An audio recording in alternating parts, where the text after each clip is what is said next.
Pronto. Que tri, Foi adoro. muito legal. Nós estamos tudo bem mexido, eu acho. Delícia. Foi o melhor deles, Marcos, eu achei. Eu gostei muito de Seda também. Uhum. Mas eu não foi de propósito que eu deixei ele para o fim. Eu tentei muito terminar o Palomar, mas não consegui terminar, você acredita? Não conseguia de jeito nenhum. Depois que eu comecei a ler esse, eu falei, não quero mais ler aquele lá, não. Mas eu também, eu tenho ainda a última parte do Palomar, eu não li também. Ficou travado. Mas eu vou ler, porque eu estava adorando. Aí eu entrei no Mr. Green, não peguei mais também. Mas eu quero terminar o 333 lá, o 33331, 332, 333. É bastante. Eu quero rever Ilíada todinha. Eu não sei se eu vou me animar a fazer. Acho que vou até, porque eu fiquei bem encantada, mas vai ser assim, pegando, abrindo, eu acho. Eu não sei como vocês lidam com literatura. Eu sou recorrente, eu faço leituras recorrentes. Os meus livros, os livros que eu tenho em casa, muito raros são os livros que eu tenho e conservo, que eu tenha lido apenas uma vez. Se eu os conservo, é porque me interessa, e se me interessa, eu já li 2, 3 vezes, várias vezes. E aqueles que eu leio, e ponto, tá? Gosto de alguma coisa, eu passo adiante. Se não é livro que é para ficar, eu passo adiante. Mas os que eu conservo, os que eu tenho em casa, todos são livros de ler muitas vezes. Então, e aí depende, assim, tem livros que eu adoro, mas que um belo dia eu pego, abro, leio meia página e digo, não, nada a ver, volta para a prateleira, porque não está na hora, não tem a ver, não precisa, não é daquele momento. Não dá para brincar com isso. Mas eu queria... Então, interrompi vocês estavam justamente falando sobre a experiência da leitura, que é o que me importa que a gente fale um pouco hoje.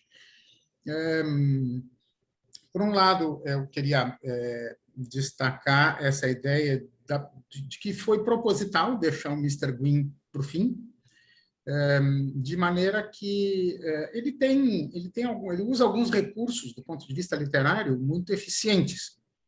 Tem a coisa do suspense, tem as tramas, tem o jogo da narrativa que ele é muito bom, ele vai e faz e tal. E ele joga fortemente com o imaginário do leitor. Ele convoca o imaginário do leitor de um jeito muito potente. E esse esforço que a gente acaba fazendo para preencher as lacunas da narrativa, como, por exemplo, a gente não tem acesso a nenhum dos retratos, e a gente passa louco porque não lê nenhum dos retratos. E essa convocação que ele nos faz para dentro desse... nos mobiliza o leitor, e aí quando tu vê, tu está te lendo junto, tu está lendo e tá, ele não sai. Tu até fecha o livro, enfim, ele tem um pouco esse efeito de reverberação, que eu acho muito curioso. Já representaria aí uma familiaridade com a escrita do Barico, em diferentes estilos. A coisa bem proposital do meu jeito, que é ter começado com Ilíada, que é entrar com os 2 pés na cara de quem está fazendo a disciplina. Quem sobreviveu aos primeiros meses do nosso seminário tocou em frente, assim, valeu essa ideia. Depois vem a fruição, assim, mas não vou entrar pelo mais. E tem 2 fragmentos, o livro todo ele tem muitos elementos que eu acho que são destacáveis, né? Frases bonitas e trechos que são curiosos, enfim. Eu queria, nessa fase final, que a gente está pegando agora metade de novembro e até o comecinho de dezembro, são as próximas 2 aulas ainda, são 3 aulas contando com a de hoje, a gente vai operar muito em torno de um conceito que é o conceito de narração, de narrativa, né? Porque a gente vai trazer como coadjuvante do Mr. Green para nossa conversa sobre experiência o Walter Benjamin. E o Benjamin é um pensador bastante singular, ele tem algumas particularidades de contexto, de história e tal, e de obra. E, em particular, a gente vai fazer a leitura para a semana que vem de um texto sobre experiência e sobre experiência e pobreza. e para a semana seguinte, um texto dele bastante conhecido, que se chama O Narrador. E aí eu queria que a gente tivesse um fio, um ponto de enganchamento para falar sobre experiência, né, a partir do Mr. Gwyn, antes de ouvir as experiências de vocês com a leitura. Eu queria trazer essas duas formulações que ele mesmo nos oferece, de alguma maneira, ele mesmo nos permite, né, enquanto compreensão. Mas são os dois últimos capítulos, esse fragmento que eu coloquei aqui, em seguida eu passo o outro. Esse é um pedaço do meio do 67º capítulo, em que ele produz um certo deslocamento, ele traz essa experiência da narrativa, mas ele faz um deslocamento, ele nos empurra na direção de um deslocamento.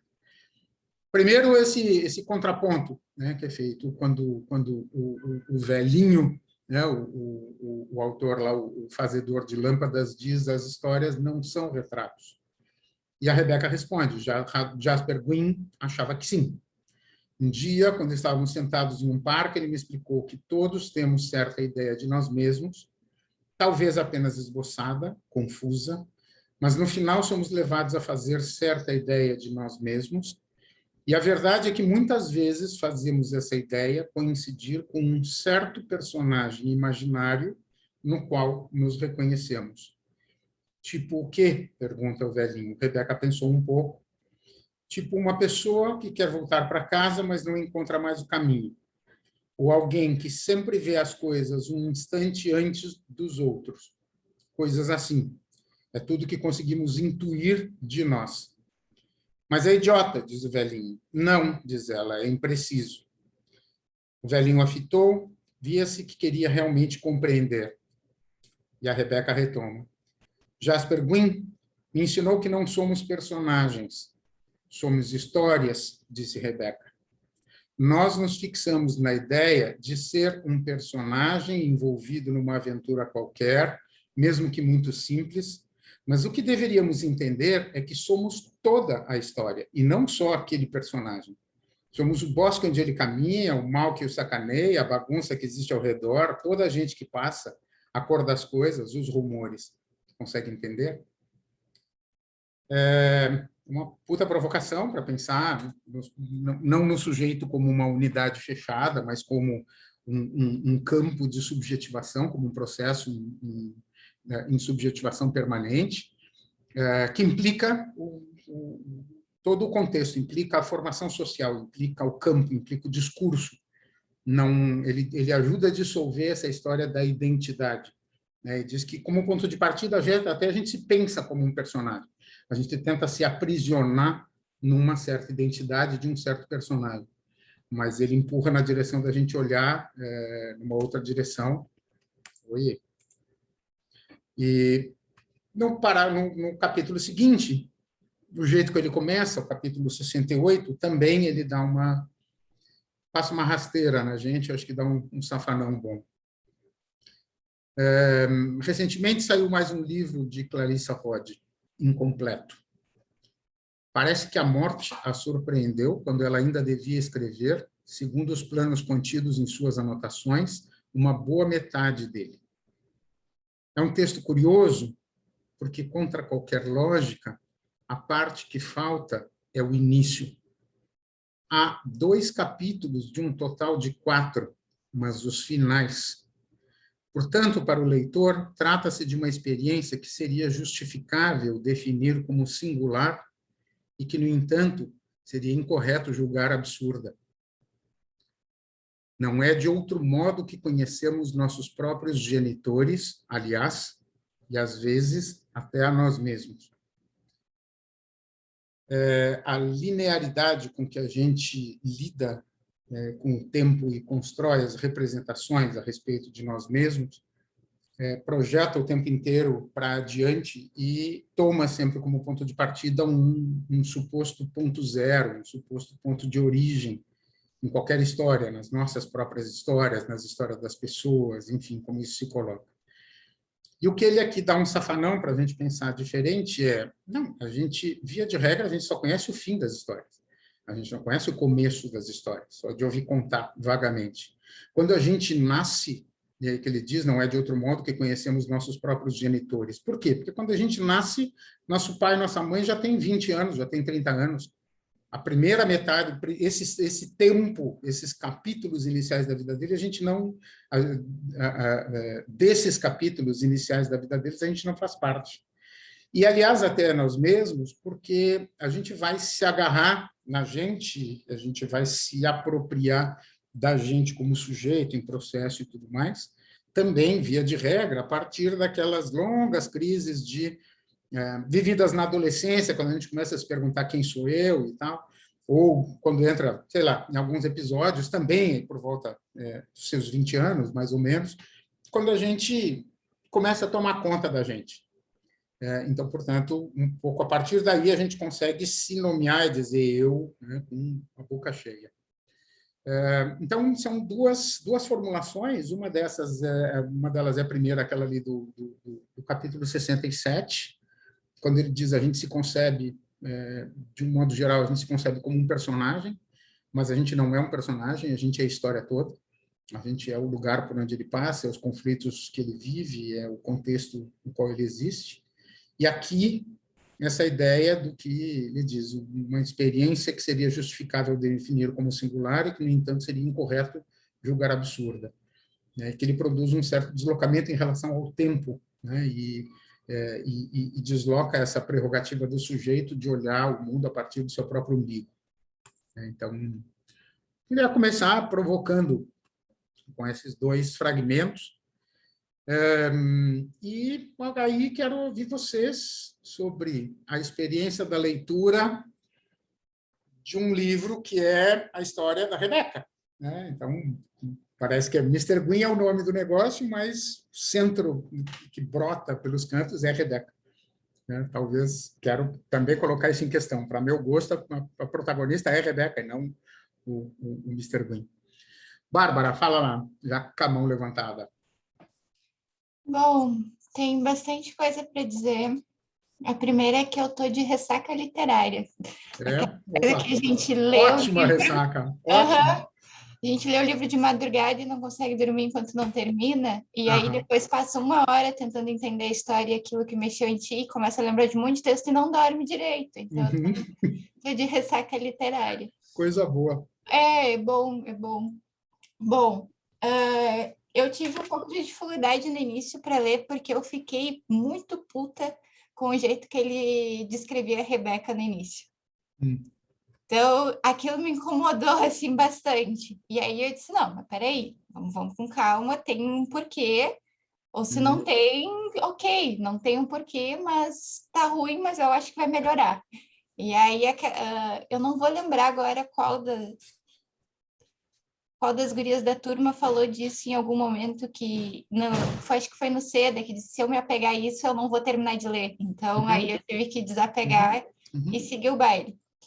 E foi bom, assim, foi bom porque também a literatura não está ali só para nos agradar, ela está para gerar incômodo também e nos provocar em alguma medida sobre as coisas.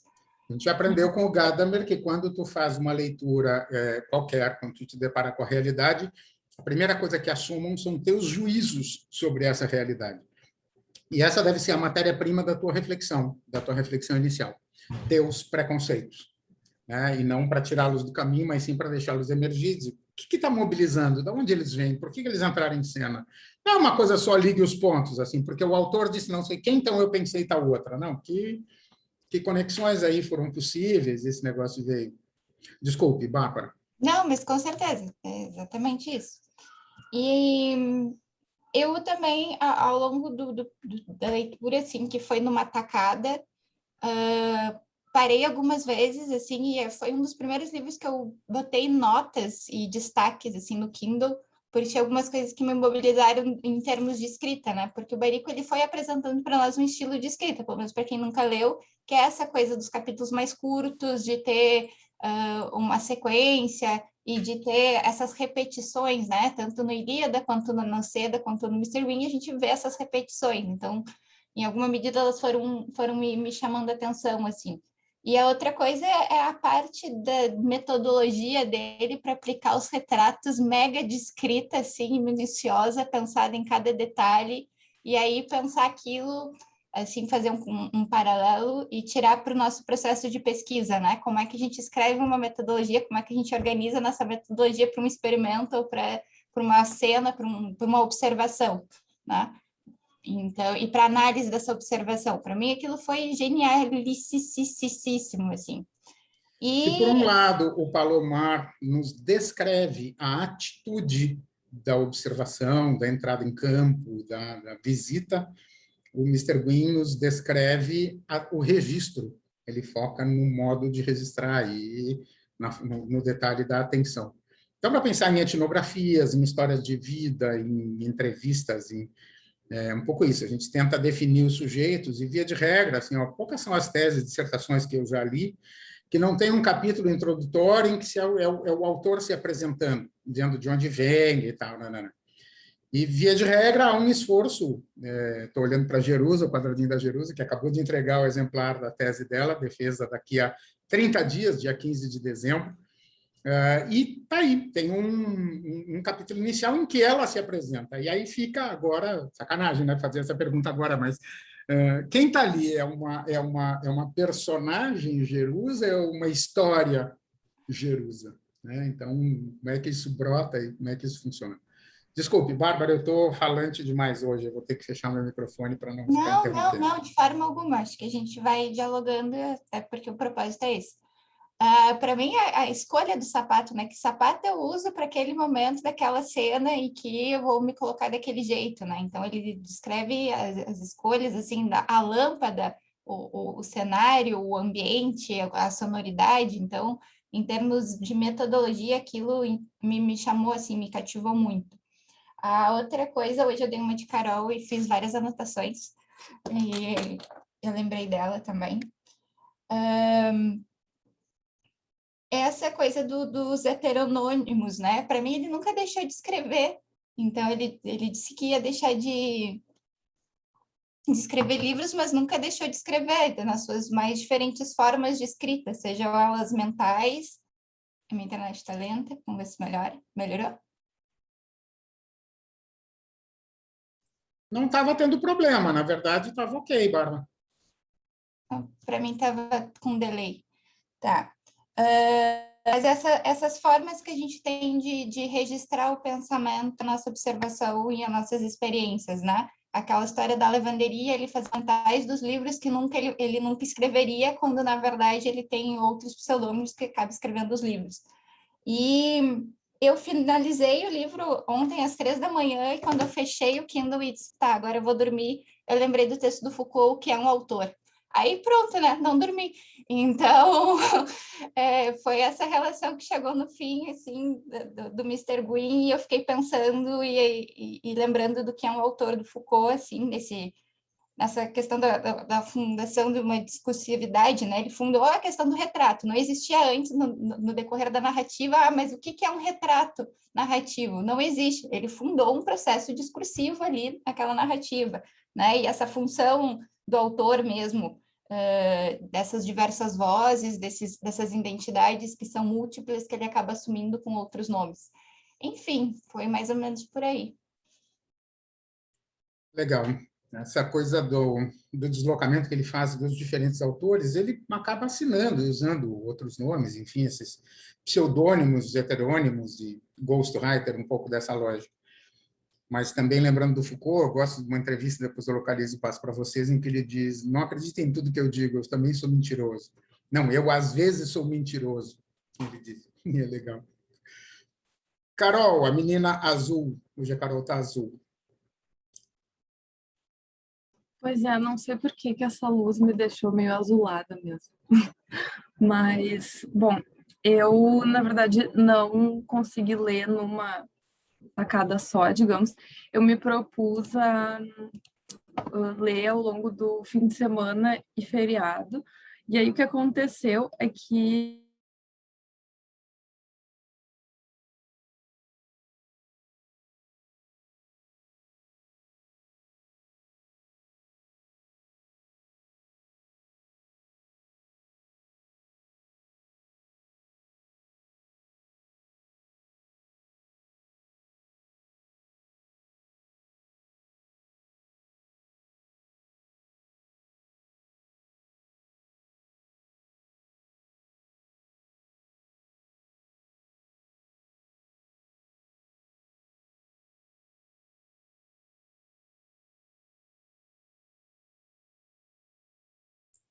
Gente, minha internet caiu, voltou, e com ela caiu todo mundo da aula. Não, só tinha travado a tua tela e a da Carol, só para mim. Tá? Os E agora outros caiu todos todo estavam se mundo. movimentando. Aí daqui a pouco começou a sair todo. Caiu todo mundo. Agora o Pedro está voltando. Será que foi em Porto Caiu todo Alegre mundo. que deu Caiu tilt o na Íris, internet? caiu... Foi geral? Foi geral Foi, aquela? acho que Geral, foi, foi sei lá. geral. Não sei qual é que foi, mas Só a gente que está fora de Porto Alegre. A gente que está fora de Porto Alegre continua aqui. Então, possivelmente. Eu continuei também. A Betisa está em Santa Vitória, a Santuza estava longe, Sabino só que ficamos. O resto, quem está em Porto Alegre, todo mundo Aí caiu. foi Porto Porto Alegre, Alegre caiu. É. Dia nublado, já não, a internet já não é mais a mesma, né? Tá Tá bem. louco. Tá bem. Realmente, Ou essa tua camiseta, Pedro. Pode ser, né? Mas tu Sempre viu, vai ter alguém tu viu que eu, explique. tu viu que eu Todo tava mundo caiu, com a câmera Jesus. desligada, né? Todo mundo Eu tava com a caiu. câmera desligada para não Para não atrapalhar. provocar, tá bem. Ah, Mas tô acostumado, cara, o maior drama sempre era ter aula nas quartas-feiras, dia de Grenal, era sempre um inferno, Bah. quarta de noite é uma loucura, a aula se perde. Bueno, gente, estamos voltando, ainda falta, Larissa já voltou, Bárbara está aí, Jerusa, mas estão A ainda Carol fora. estava falando que não voltou ainda. Estão vindo, a Liene está entrando. Foi o pessoal de Porto Alegre caiu todo, é isso aí.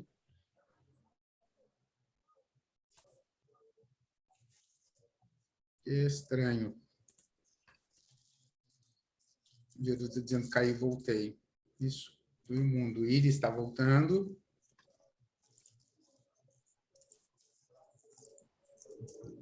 Carol.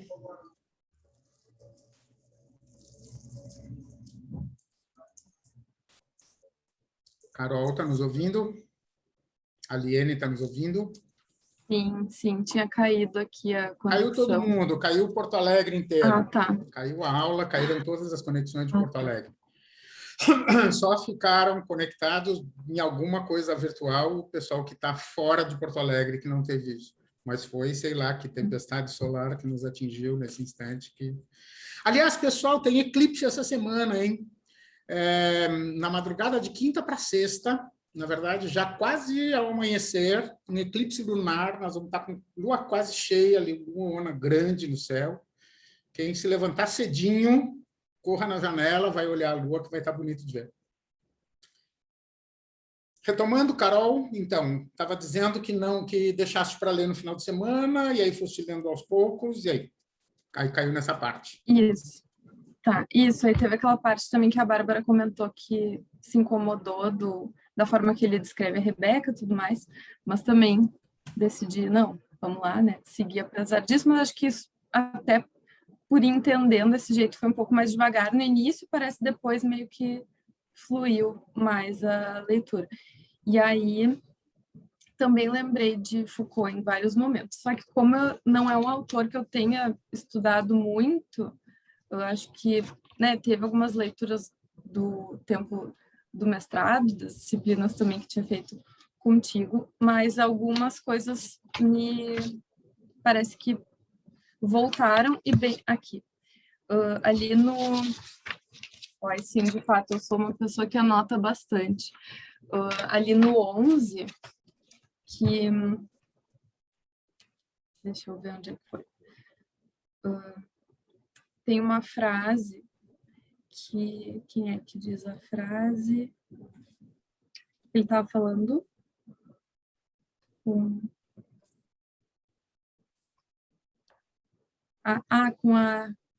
a velha senhora, né? E ela diz: as resoluções definitivas são tomadas sempre e unicamente por um estado de espírito que não está destinado a durar.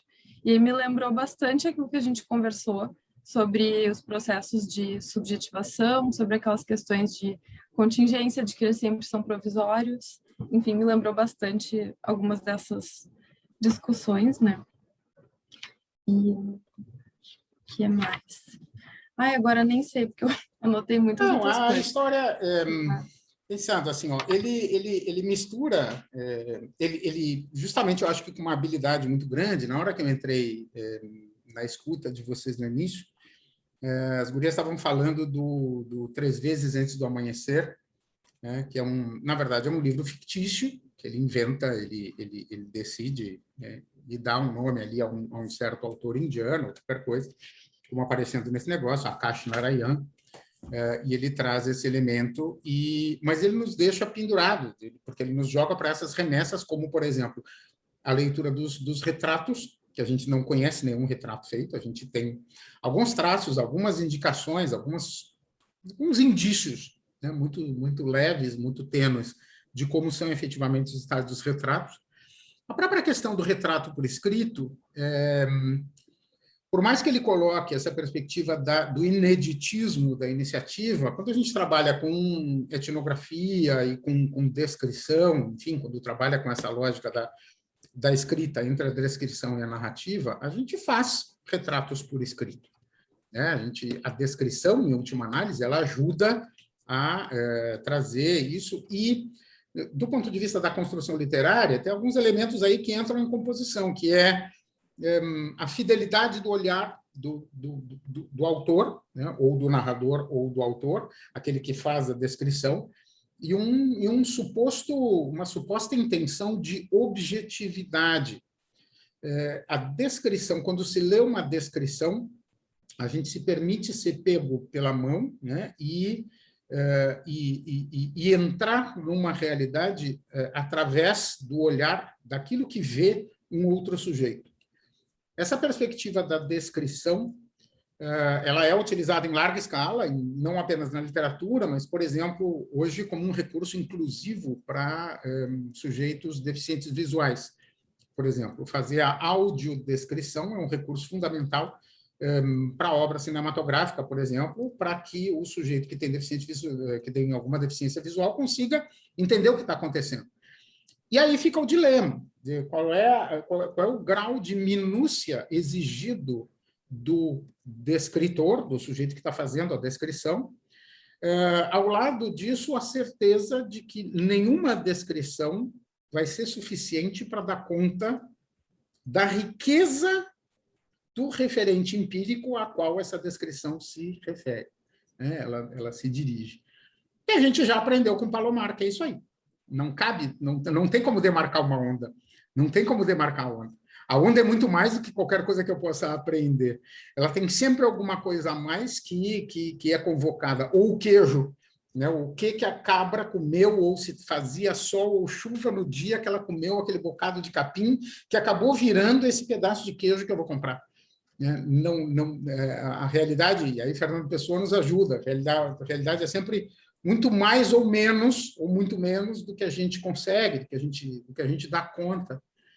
Então, ele produz esse deslocamento, mas, ao mesmo tempo, ele nos provoca, ele nos cutuca e ele vai nos jogando, e é aquilo que eu falava desde o começo. Ele usa uma estratégia, que é uma estratégia quase mercadológica, eu diria, já no caso do Barico, pelo tipo de uso que ele faz, que é a tentativa de captura do leitor, né? Então, essa sedução, essa convocação, como eu falei no começo, ele nos convoca de tal maneira a preencher esses buracos e entrar nisso que a gente acaba criando quase que uma certa dependência da leitura, né, para ir continuando, porque é quase como assim, como parar de ler, se eu não posso parar de existir, como é que é isso? Se eu estou existindo enquanto leitor e eu me constituo como leitor, enquanto leio, parar a leitura é desfazer, de repente desconectar esse grampo, né? E um pouco Matrix de conexão, assim, despluga o neo, assim, volta para cá, dizer onde eu estou. E o que é Matrix? Não, o que é o real? O real é lá, o cá. Então, essa duplicidade eu acho que é bem legal. Só para trazer como registro o seguinte, ó, o Três Vezes Antes do Amanhecer, que as gurias estavam polemizando, sim, ele é uma obra fictícia, neste momento ele não existe.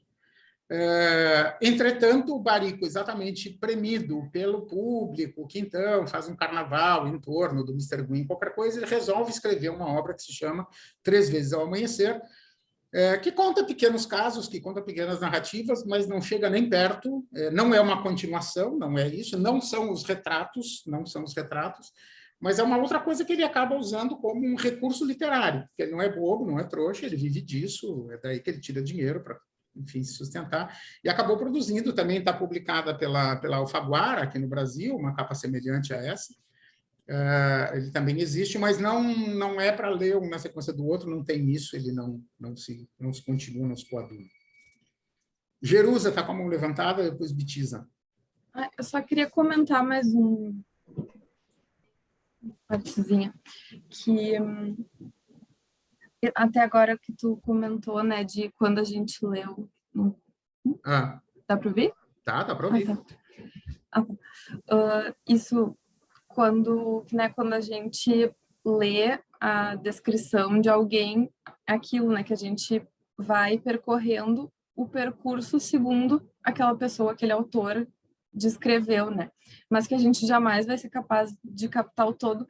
Foi inevitável eu lembrar do Benjamin, quando ele fala da aura, né, da obra de arte, que ele traz essa questão de que muitas vezes o que diferencia, por exemplo, uma foto do quadro e o quadro é a aura, é justamente toda essa aura de significado por trás da produção, né, de ter sido produzida aquela obra de arte. E aí também no 14 ali, ele fala que ele está na galeria de arte, né, e aí ele está comentando que ele não gostava muito dos quadros, e ele fala, não gosto de quadros porque eles são mudos, são como pessoas que falam movendo os lábios, mas a gente não escuta a voz, é preciso imaginá-las. Não gosto de fazer esse esforço. Achei legal essa parte, e ao mesmo tempo porque ele é muito mobilizado pelas fotografias, né? Que ele se imagina, e aí que ele começa a pensar como é que ele gostaria de fazer esses retratos escritos, e ele é inspirado, pelo menos de alguma forma, por fotografias, né? Então, achei interessante isso, porque a fotografia, bem ou mal, ela também é muda, né? A gente também tem que fazer fazer esse esforço, digamos, né, de ver algo ali, porque ela não vai falar, né, com todas as letras. E a última coisa que eu queria comentar é no 25, acho que é quando ele está falando, que ele está falando com o senhor que produziu as lâmpadas e tal, e que aí ele faz alguns comentários que eu achei engraçadinhos, assim, ao descrever esse artesão que produz as lâmpadas, do jeito dele e tal. E aí ali no finalzinho, ele fala: o velho assentiu com a cabeça, estava registrando que ali não havia nenhuma escrivaninha, em compensação apareceu uma cama e 2 poltronas, mas sabia que qualquer artesão tem lá seu estilo particular. Achei isso bem legal e me lembrou um pouco, assim... Me lembrou, não. Comecei a pensar, a partir daquele texto que a gente trabalhou semestre passado, do artesanato da pesquisa, assim, que acho que às vezes é uma coisa que pode ser legal da gente fazer. Claro, a gente vai se basear em muita coisa, vai ter nossas referências, o que faz sentido para a gente e tudo mais, mas, ao mesmo tempo, acho que é uma coisa legal da gente procurar fazer, em alguma instância, da gente ir encontrando também o nosso jeito de artesão, entre aspas, né, conforme a gente vai fazendo as pesquisas. Enfim, algumas ideias que eu anotei. Gê. Então, vou pegar o gancho da Carol, vou pegar algumas ideias também da Bárbara, porque quando eu comecei agora com o tempo, né, já que o Marcos divulgou que eu terminei a tese, bem feliz da vida, ele foi tão genial para meu primeiro momento de leitura que eu pensei, puxa, é todo esse processo que a gente leva da pesquisa, vou fazer como gancho do recurso na pesquisa. Primeiro momento, ele como um escritor famoso, mas confuso, querendo organizar a vida dele. Aí sai daquele emaranhado de confusão, torna-se um afiador de piano, né? E aí vem o nosso orientador querido para poder fazer essa afinação. O que tu tens e o que tu pode utilizar na pesquisa. Aí, no terceiro momento, ele descobre, a partir das obras de arte, que ele pode ser um copista. Aí nós também, quando estamos fazendo a pesquisa, nós somos copistas, só que aí nós somos narrativas, né? E precisamos fazer uma narração da nossa pesquisa que vá, deixa eu pegar a palavra, reconhecer o que a gente encontrou de interessante e poder mostrar para outras pessoas. Então, eu adorei. É um dos melhores livros que eu já li até hoje. E hoje não é a personagem que está aqui, viu? Ah, tá bom.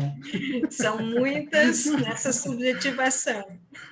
Deixo quieto, não vou. Era só um pouquinho de lenha nessa fogueira. Bora lá, Bitizão.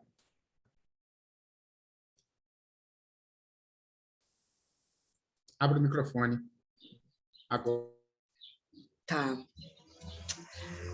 Eu pedi para falar, mas agora já me passou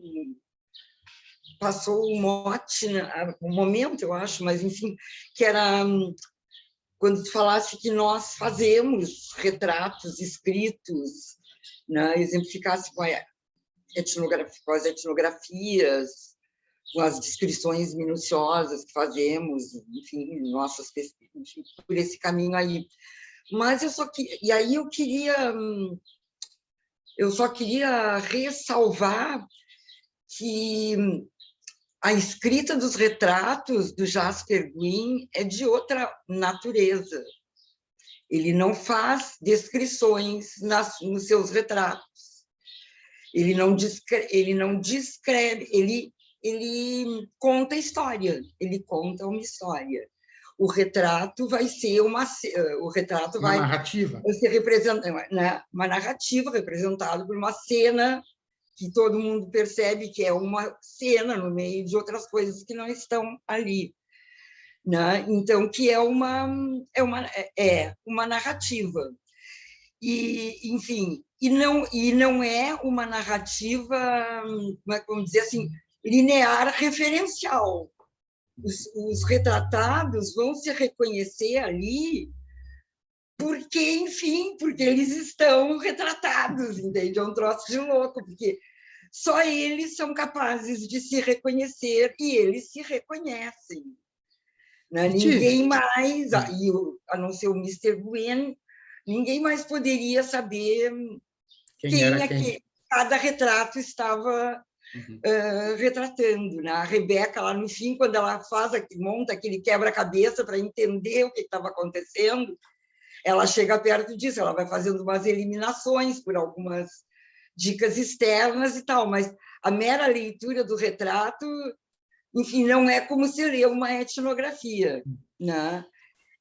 Deixa eu te provocar uma coisa para ir pedir ajuda também, só para a gente juntar nisso.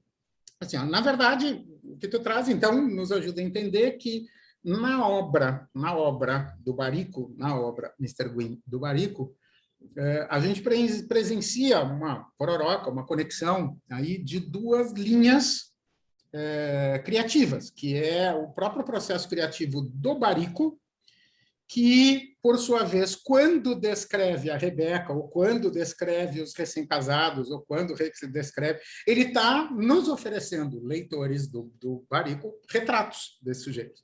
Aí sim, de uma forma absolutamente convencional. De uma forma absolutamente convencional, eles nos escrevem quem chega, como eles são, tem motivo, tem tudo mais. Exatamente. Narra e tudo mais. E outra coisa é a ação deste personagem fictício, que é o Jasper Gwyn, quando ele produz o retrato desses sujeitos já descritos pelo Barico. Então, essa duplicidade que eu fico tentando trazer para cá como um mote, disso que eu chamei de uma convocação. Ele nos convoca, porque ele faz uma duplicação na BIM, uma coisa no espelho.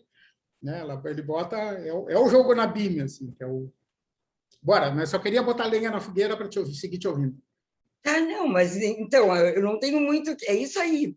Acho que tu fechou lindo. É bem isso, né? Então, assim... cara, eu achei muito... Eu li o livro pela segunda vez. Eu já tinha lido logo que eu comprei ele, eu li de cara, foi antes ainda desse semestre, foi... Fevereiro, acho que foi. Sei lá, né? E E agora eu li de novo, né? Eu fiz a segunda leitura, então, para a discussão de hoje, né? E eu comecei achando que o livro não ia resistir a essa leitura, sabe? Apesar de eu ter gostado dele desde o início e tal, ele me pegou desde o início, na primeira leitura, eu achei que na segunda leitura eu estava indo assim, mas aí acontece que o livro, acontece que eu já não tinha a memória viva da trama, isso que tu destacaste muito bem, eu acho que tem que ser destacado, porque a trama é incrível, o suspense é incrível. Eu sou leitora de romance policial, eu adoro história de suspense. É impressionante como ele nos mantém o tempo inteiro assim, puxando o ar, né? E trazendo surpresas, né? Bom, mas aí já me perdi um pouco, já não sei mais o que eu ia dizer. Da minha leitura. Quero dizer assim, ó, em seguidinha, eu desmanchei a minha hipótese inicial de que não ia ser bom. A segunda leitura foi maravilhosa, foi realmente muito boa, porque aí eu li com muita atenção a todos os processos, né? Por mais que eu já tivesse perdido a trama, por mais que eu fosse ainda, né, sobressaltada pelo suspense, eu já sabia coisas, né? Então eu não tinha que correr, apressar a leitura para ver o que ia acontecer. Da primeira vez eu acho que eu fiz isso, mais ou menos. Então eu li marcando muito, o meu livro ficou, gente, assim, ó, nunca, eu acho que eu praticamente, realmente marquei o livro inteiro, porque eu não sei se foi a Carol que falou, quem mais que falou? Não sei, alguém falou de que foi marcando, foi escrevendo. Eu fui marcando e escrevendo desde o início dessa vez, e eu anotava assim, sei lá, um pouco eu marcava para não perder as informações da trama, para se eu quisesse encontrar num capítulo ali, qual era o capítulo do velhinho das mini lâmpadas, estava ali marcadinho de cara, esse tipo de marcação eu fazia, com quem que ele tá, o que estava rolando, qual era, marcava isso. Marcava as coisas lindas que saíam ali, marcava as coisas esquisitas que saíam ali, botava bilhetinhos para mim, né, às vezes. Coração tem por todo o livro. Eu nunca desenhei tanto coraçãozinho num livro, porque o livro é um encanto, de início ao fim, e ele consegue terminar, olha, ele consegue terminar de um jeito assim que te satisfaz, eu acho. Não sei se a todos, a mim me satisfez como leitora, me deixou com um sorriso no canto da boca, né? O que ele está dizendo ali? Nada, sabe lá o que ele está dizendo, não? Sei lá se o que eu acho que ele está dizendo é o que ele está dizendo, mas faz sentido, assim como os retratos faziam sentido. E eu queria botar um pouquinho aqui para discussão coisas assim que eu acho que foram destacadas ao longo do livro como coisas muito centrais, aspectos muito centrais, e que eu acho que eu gostaria de entender, de falar um pouquinho sobre isso, não sei, de ouvir um pouquinho sobre isso, na verdade.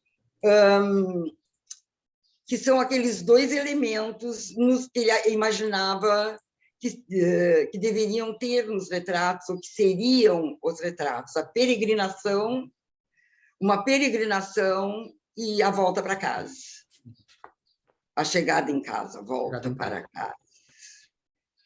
Não.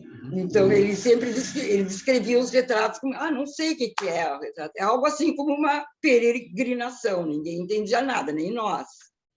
né? Tá, mas o que eles querem? O que tu quer? Não sei, algo como chegar em casa. Isso vem... né? Isso aí tem, enfim... Queria ver o que vocês acharam sobre isso, não sei o que eu achei, não achei nada muito achado, assim. Eu acho que estava ali, eu acho que um pouco sim, né? Tu pensa na experiência realmente, nessa coisa da peregrinação, né? Tu pode perceber muito como é um movimento, né? Um movimento da experiência, um movimento na vida.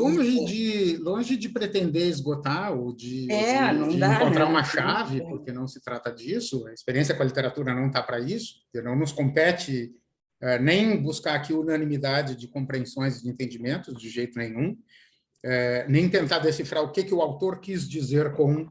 Porque, velha questão, se ele quisesse dizer alguma coisa, ele teria escrito um artigo, um ensaio, não escrito uma novela, uma coisa assim. O próprio movimento, isso que tu descreve como ponto de chegada, é um fim que não é fim, ele termina sem... Ele não resolve nenhum dos elementos que ficam levantados ao longo da trama, eles não são resolvidos, né? O romance não acontece, a coisa não se resolve, a polícia não encontra, ele não se safa, não volta... Nada se completa. Tudo fica com ponta solta, que é anunciado e que é largado ali como um recurso, como um artifício literário, né? O que eu acho que é curioso, e aí eu estou pensando, assim, lógico, a gente está lidando com obra de literatura, e às vezes, nas falas de algumas de vocês, vem um apelo quase de não ficção, sabe? De que isso tinha que ser resolvido, mas cadê o negócio? Cadê o... Não, mas não é... Não tem. Eu estou exatamente querendo olhar da ótica eu estou querendo olhar pela ótica da ficção. Eu lembro que uma conexão possível, assim, uma obra que me produziu um sentimento similar, tem outra vibe, mas ainda assim um sentimento similar, por conta dessa duplicidade, por conta desse impulso, dessa projeção na direção de uma outra obra, né, de uma obra dentro da obra, e que não se completa. Um dos primeiros livros que fez super sucesso, enfim, aqui no Brasil, do Mário Vargas Llosa, se chama Tia Júlia e o Escrevinhador, que tem, na verdade, um intercalamento, assim, o primeiro, o terceiro, o quinto, o sétimo, o nono, o 11º capítulos, é a história do escrevinhador, né, do cara que trabalha no jornal e tal, e ele se propõe a trabalhar com pequenas narrativas e trazer para jogar isso. E o capítulo 2, 4, 6, 8 e tal, são pequenas narrativas. Nenhuma delas tem fim. Ele só começa, levanta a bola e, para desespero do leitor, ela não continua. Porque aí volta para a narrativa principal e quando engrena no 4º capítulo, por exemplo, já não é mais a trama do segundo, é uma outra trama. E isso vai jogando fora. E depois todas essas tramas individuais começam a entrar umas dentro da outra. Conectar lá adiante, lógico. Aí tem a coisa do retorno para casa. Então, Biti, eu entendo que não existe uma literalidade no peregrinar e voltar para casa, mas nessa... primeiro, uma coisa que a gente aprendeu com o Gadamer, que é a dimensão negativa da existência e da experiência, né? O confronto com a finitude, né? Com essa incompletude. Então, eventualmente, o primeiro movimento, a primeira sensação é de incompletude, portanto, alguma angústia, alguma melancolia, porque a coisa não se completa, tu não lê a narrativa, ele não encontra lá, e tu fica meio pendurada no pincel sem conseguir entrar e tal. E aquilo que tu está dizendo, ele não resolve nada no final, mas eu terminei com um sorrisinho no canto da boca, de alguma maneira serena. Que serenidade é essa? É a serenidade de voltar para casa no fim do dia. O mundo continua aos trambolhões, a porra do presidente está lá, a merda do mundo está uma cagada, a fome está espalhada, continua tudo por fazer, mas aquilo representa, de alguma maneira, um retorno para um casulo, para um dentro, que, durante um certo momento, representa o teu estágio de recomposição, né? A tua reterritorialização, digamos. Se o dia é esse movimento de conexões e agenciamentos que tu vai fazendo com o banco, com o dentista, com o passeador do cachorro, com o guichê do supermercado, e que tudo isso te desterritorializa, porque te projeta na direção de O retorno para casa e a chegada é esse exercício de reterritorialização, que não é um retorno à origem, não é um retorno para o ponto zero. É uma reterritorialização. Quando tu te reterritorializas, tu te compões, tu te recompões, mas com traços, com marcas de todos os contatos, de todos os agenciamentos que te compuseram ao longo do dia, ao longo desse tempo. Então, tu não volta, não é uma volta porque tu não é mais igual. Mas é, ao mesmo tempo, confortante, porque tu te reconhece, tu reconhece um jeito, tu reconhece essa maneira. E talvez isso da Rebeca, no fim, depois que ela vai dar o livro para o velhinho, né, sabe aquela coisa do capítulo último, do 68, né, quando ela diz assim, aí que saiu o livro da Clarissa Rod, e diz, na verdade, assim, a gente só tem os 2 últimos capítulos e não os 2 primeiros, e ela produz de novo esse deslocamento, mas isso não se transforma numa aflição, não se transforma num paradoxo, não se transforma numa impossibilidade. É só mais um exercício, mais um traço de experiência. E um pouco te dá conta assim, qual é a tua relação com o tempo? Qual é a tua relação com a história? E vai ser a provocação que estou fazendo com o Benjamin, nós vamos chegar lá. Vamos chegar nesse lugar. Mas tá, vamos ter que falar mais da peregrinação e do retorno para casa. Santuza está com a mão levantada. Eu já nem sei mais o que falar. Mas eu achei muito bom todo o destaque da Rebeca, e concordo com você, Marcos, quando você diz o seguinte, que no momento em que ele sai de cena, a Rebeca aparece com tudo, então ela passa a ser a protagonista, né? Quer dizer, ela sempre foi. Também me incomodou muito, como incomodou para as meninas aí, como ele descreve a Rebeca. Eu fiquei também um pouco incomodada com aquilo. Mas eu gostei, assim, o que me captou, o que me capturou é o detalhamento daquele escritor, a preparação tão minuciosa e meticulosa dele para compor aquele estúdio. Eu estou agora dentro de um estúdio de uma artesã aqui. E todo aquele tempo de preparação, e uma coisa que me frustrou, mas eu acho que isso é bacana também, porque é como você falou, se trata dessa...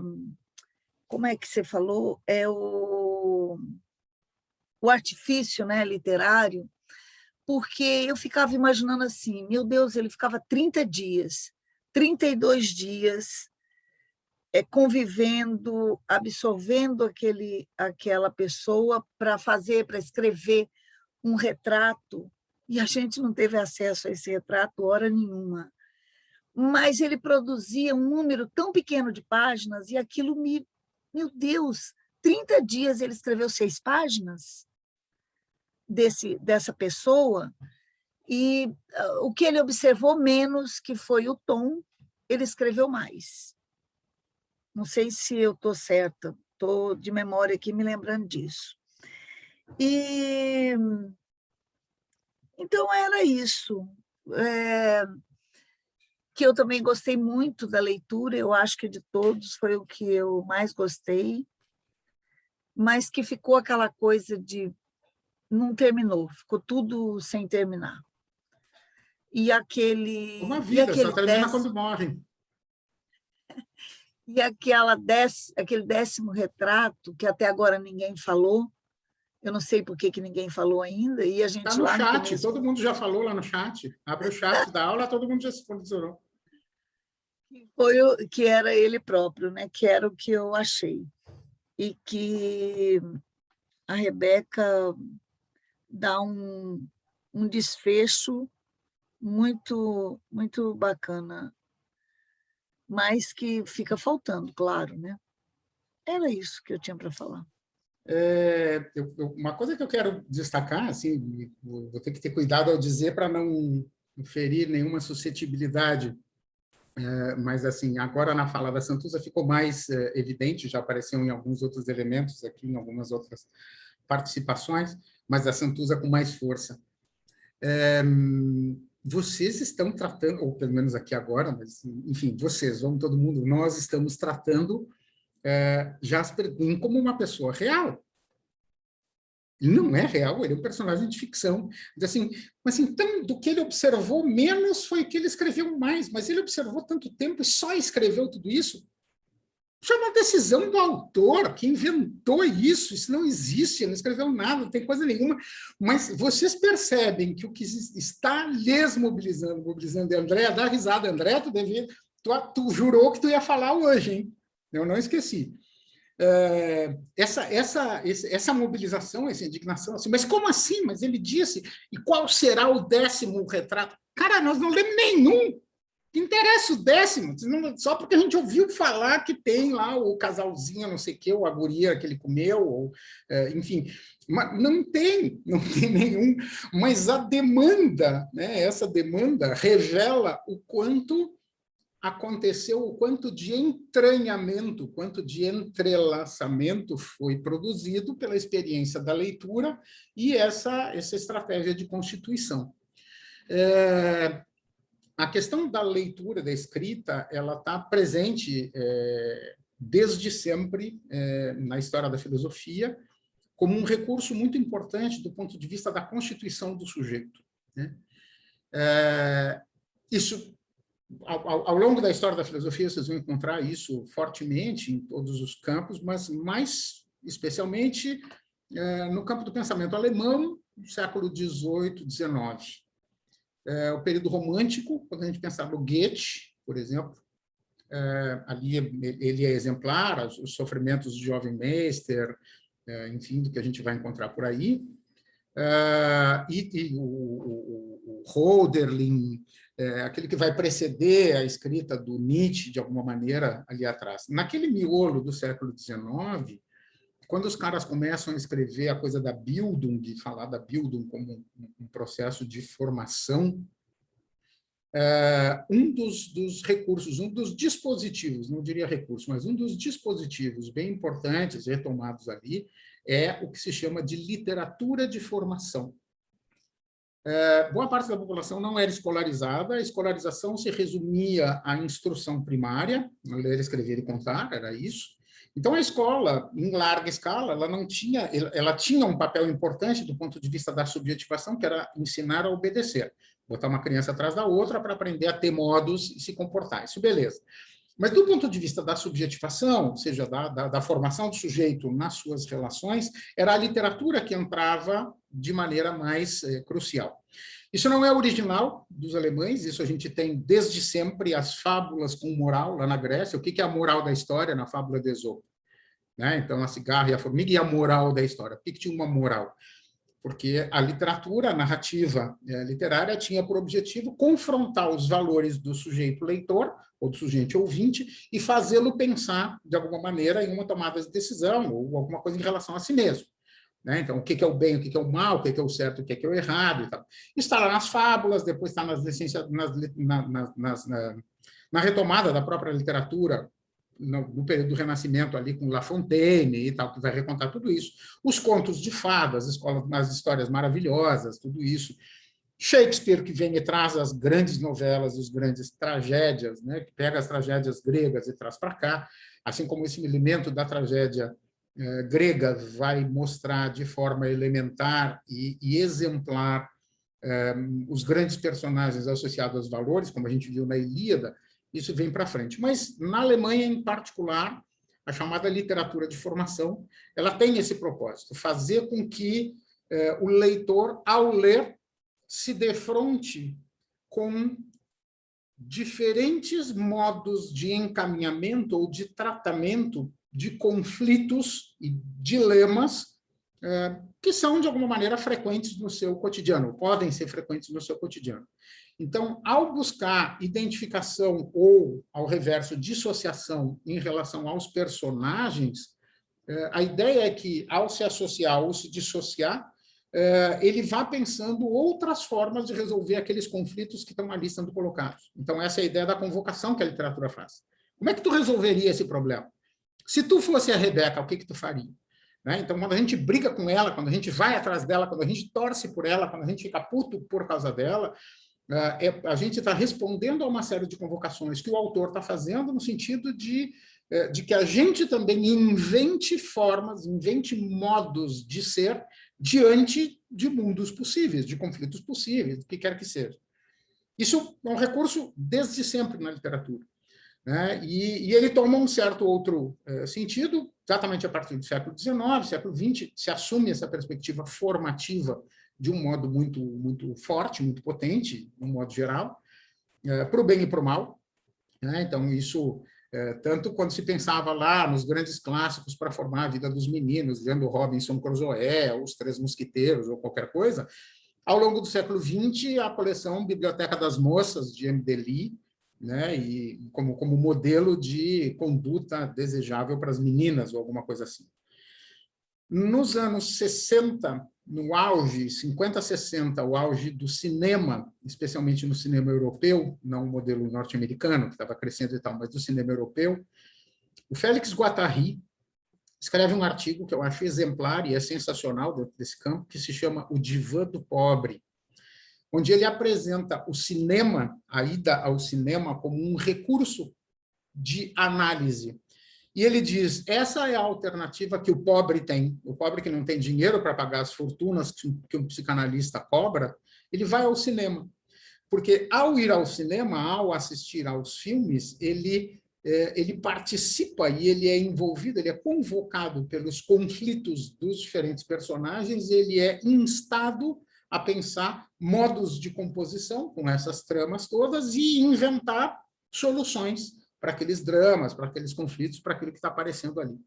Então, ele chama de divã do pobre, quando ele faz essa analogia, e ele diz qualquer dispositivo, qualquer aparato desses, que pode ser uma peça literária, um livro, um romance, um poema, um filme, uma música, uma letra, uma paisagem, aparece como um dispositivo, um dispositivo intercessor.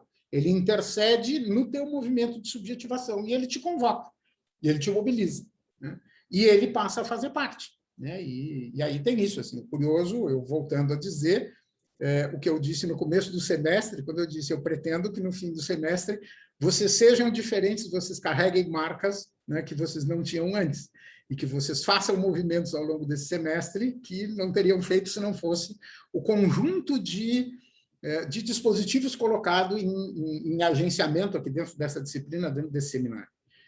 Então, assim, ter lido a Ilíada, não interessa se gostou, se não gostou, se virou as tripas, se odiou, mas fez diferença. Ter lido Mr. Gwyn fez diferença. O que vocês estão trazendo é o registro desse movimento que é uma marca. O que fica? Não é assim, o que eu aprendi com Mr. Gwyn? Não se trata disso.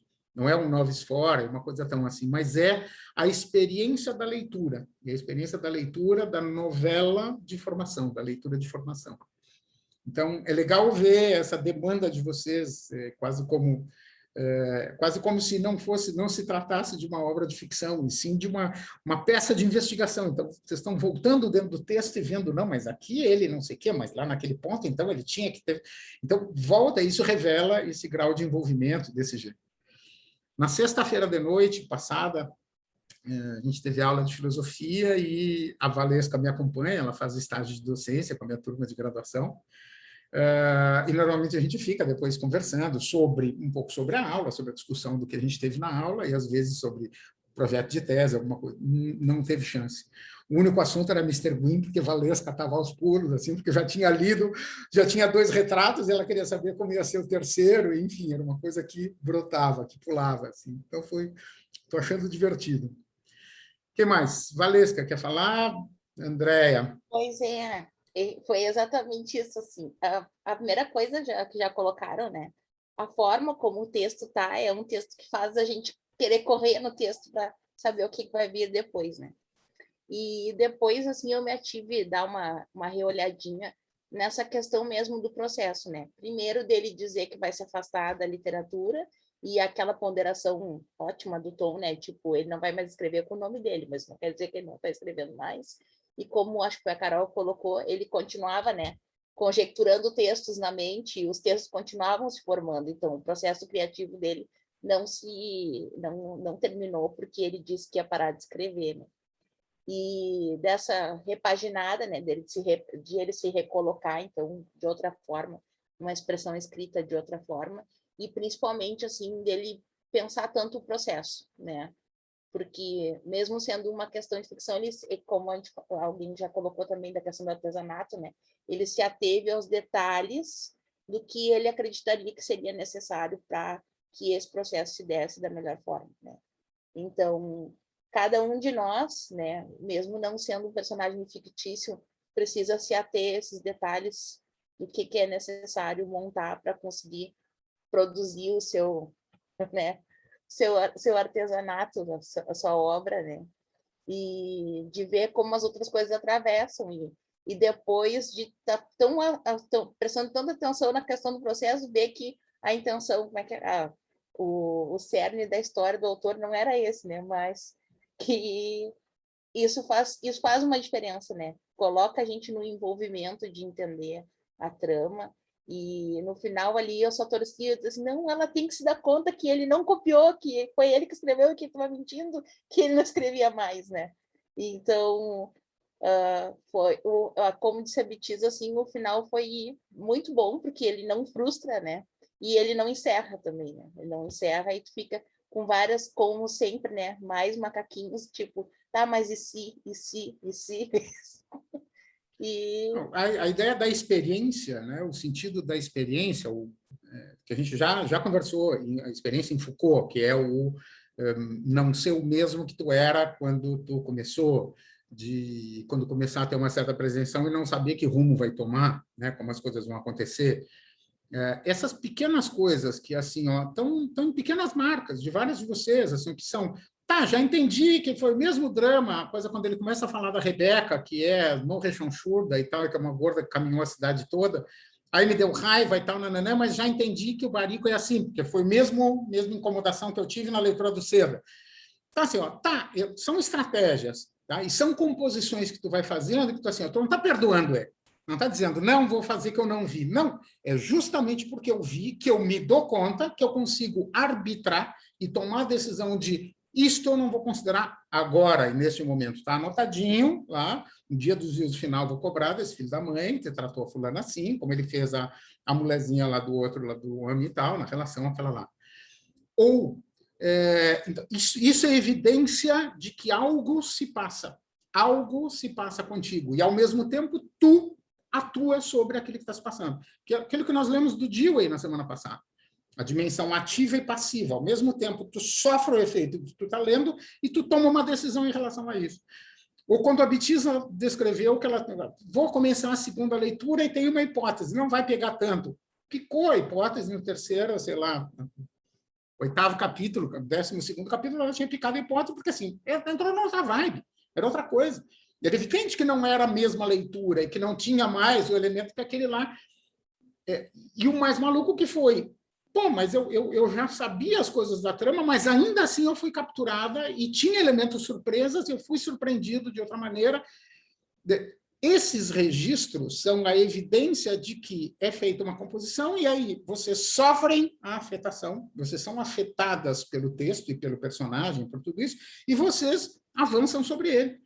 Quando a Betiza pinta coraçãozinho, quando a Bárbara lá faz a anotação, quando a Carol destaca esse ponto daquela frase que conectou, e cada um no seu repertório, cada um no seu campo.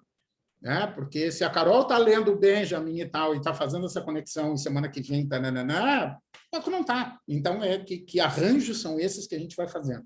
Então, o sentido da experiência, né? Então, pensar uma proposta pedagógica baseada na experiência. Então, os alunos, metodologias ativas, pedagogias ativas, os alunos vão ter uma aprendizagem tão mais consistente e intensa quanto mais experiência eles tiverem. Do que nós estamos falando? O que é experiência? Até que ponto eu consigo manejar isso?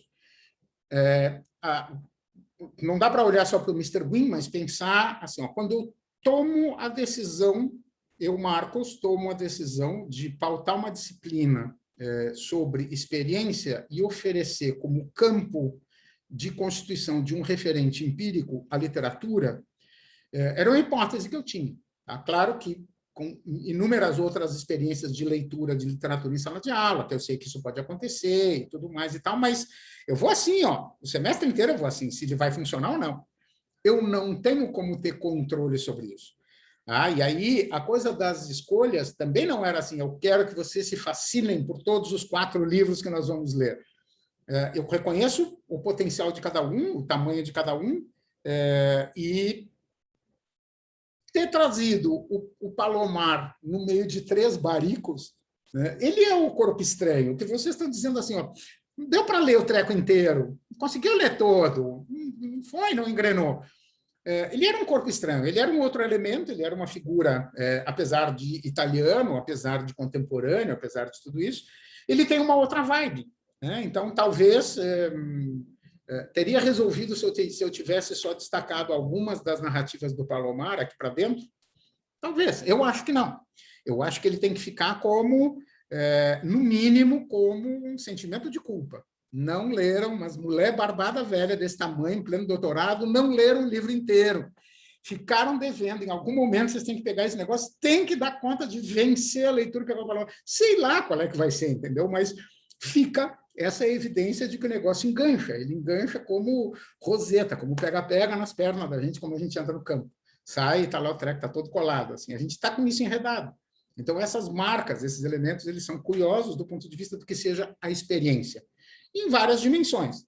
Volto a dizer, para o Foucault, é aquilo que me desloca na direção de um eu mesmo que ainda precisa ser inventado, de um Gadamer que diz, nossa, me dou conta da minha finitude e sou convocado a uma invenção e ter a ideia do discernimento e tal, e da sabedoria, né? Então, aquilo do sujeito experiente como um sujeito mais sábio, né? E aqui são apresentados vários sábios dentro do Mr. Gwyn. O próprio Jasper Gwyn, ele é um sábio, o velhinho das lâmpadas é um sábio, o velho indiano é um sábio, cada um deles de alguma maneira, né? Personagens aí são sábios, ou o Dewey, que vai e mostra essa coisa da coisa mais de tentar aprender e tal, que eu acho que, apesar de ter sido o texto sobre experiência sobre o qual a gente menos afundou, e que acho que teve menos reverberação, é o que é mais frequente do ponto de vista mais pragmático e mais cotidiano. A noção de experiência, eu acho que a gente vive, vocês, no nosso cotidiano, é mais próximo do que o Dewey descreve, por mais que a gente gostaria que fosse mais perto do Foucault, mais perto do Benjamin, eu acho que o que a gente vive mais intensamente é o modelo Deweyano. E o próprio Benjamin, que a gente vai começar a ler, os textos são super curtinhos. Para a semana que vem, um texto tem 2 páginas, nem isso, 1,5 páginas, que é um pequeno texto que ele escreveu para uma revista, em 1913, eu acho, sei lá, 30 e pouco, não me lembro mais a data. O outro um pouquinho maior, que é um capítulo lá, 1913, isso aí. O outro um pouquinho maior, mas enfim. Seguimos, vamos lá, voltando. Bitiza levantou a mão. Gurias, assim, ó, quando às vezes é uma coisa que tem que ser em cima do que eu estou dizendo, me espera um pouquinho, e aí me interrompe e fala, não fique esperando que às vezes eu fico falando e vocês perdem o embalo. Bit. Da próxima vez eu vou fazer isso, então, porque eu pedi para falar em cima de uma coisa que tu estava falando, e eu não me lembro agora o que era. Uma coisa que eu ia pegar daí para seguir falando o que eu queria seguir falando. Então, igual falar, tá? Só não me lembro qual era o... Não me lembro. Assim, eu estava falando da literatura como intercessor, da literatura como um dispositivo de interseção, de autoprodução, a literatura de formação. Aí eu falei no cinema, no Pacarri, falei não, mas bem agorinha. Não, mas não dá nada, tá? Não era... Não, eu queria, assim, ó... Eu queria andar para outros lados agora, então. Eu queria pensar um pouco nessa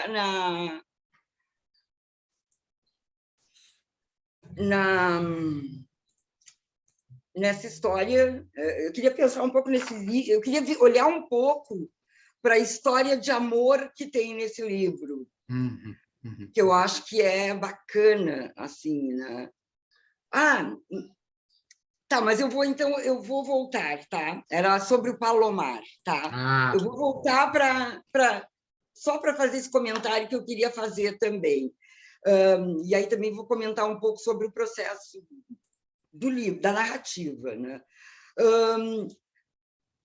O Mr. Gwyn me lembrou muito o Palomar por um bom pedaço do livro, Muito, eu achei muitos pontos de contato com o Palomar. Eu escrevia na margem P. Várias vezes ele me lembrou o Palomar, né? Por ser um ser bizarro, esquisito, fora do eixo, né? Por ser solitário, por elocubrar coisas, por estar sempre, enfim, com uma elocubração em mente. Muitas vezes me lembrou o Palomar. E depois fui parando de me lembrar.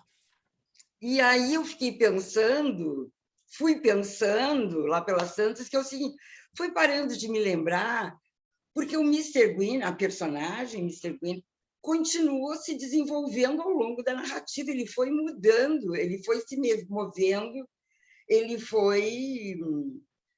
foi se fazendo outro, e se fez.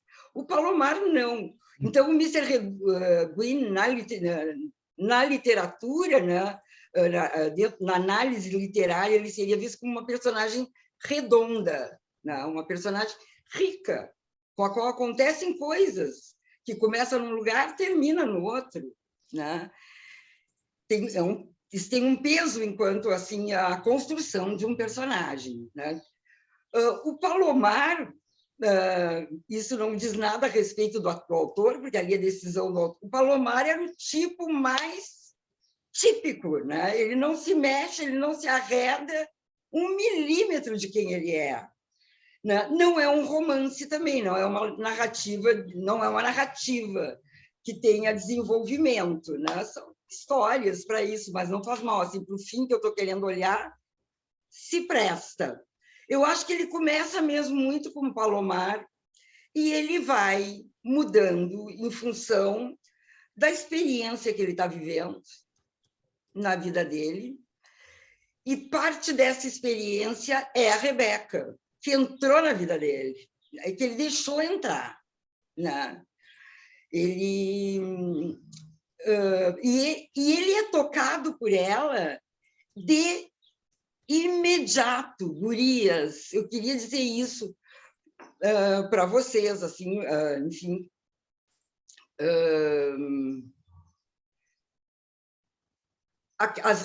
As primeiras referências que o Mr. Gwyn faz à Rebeca, mesmo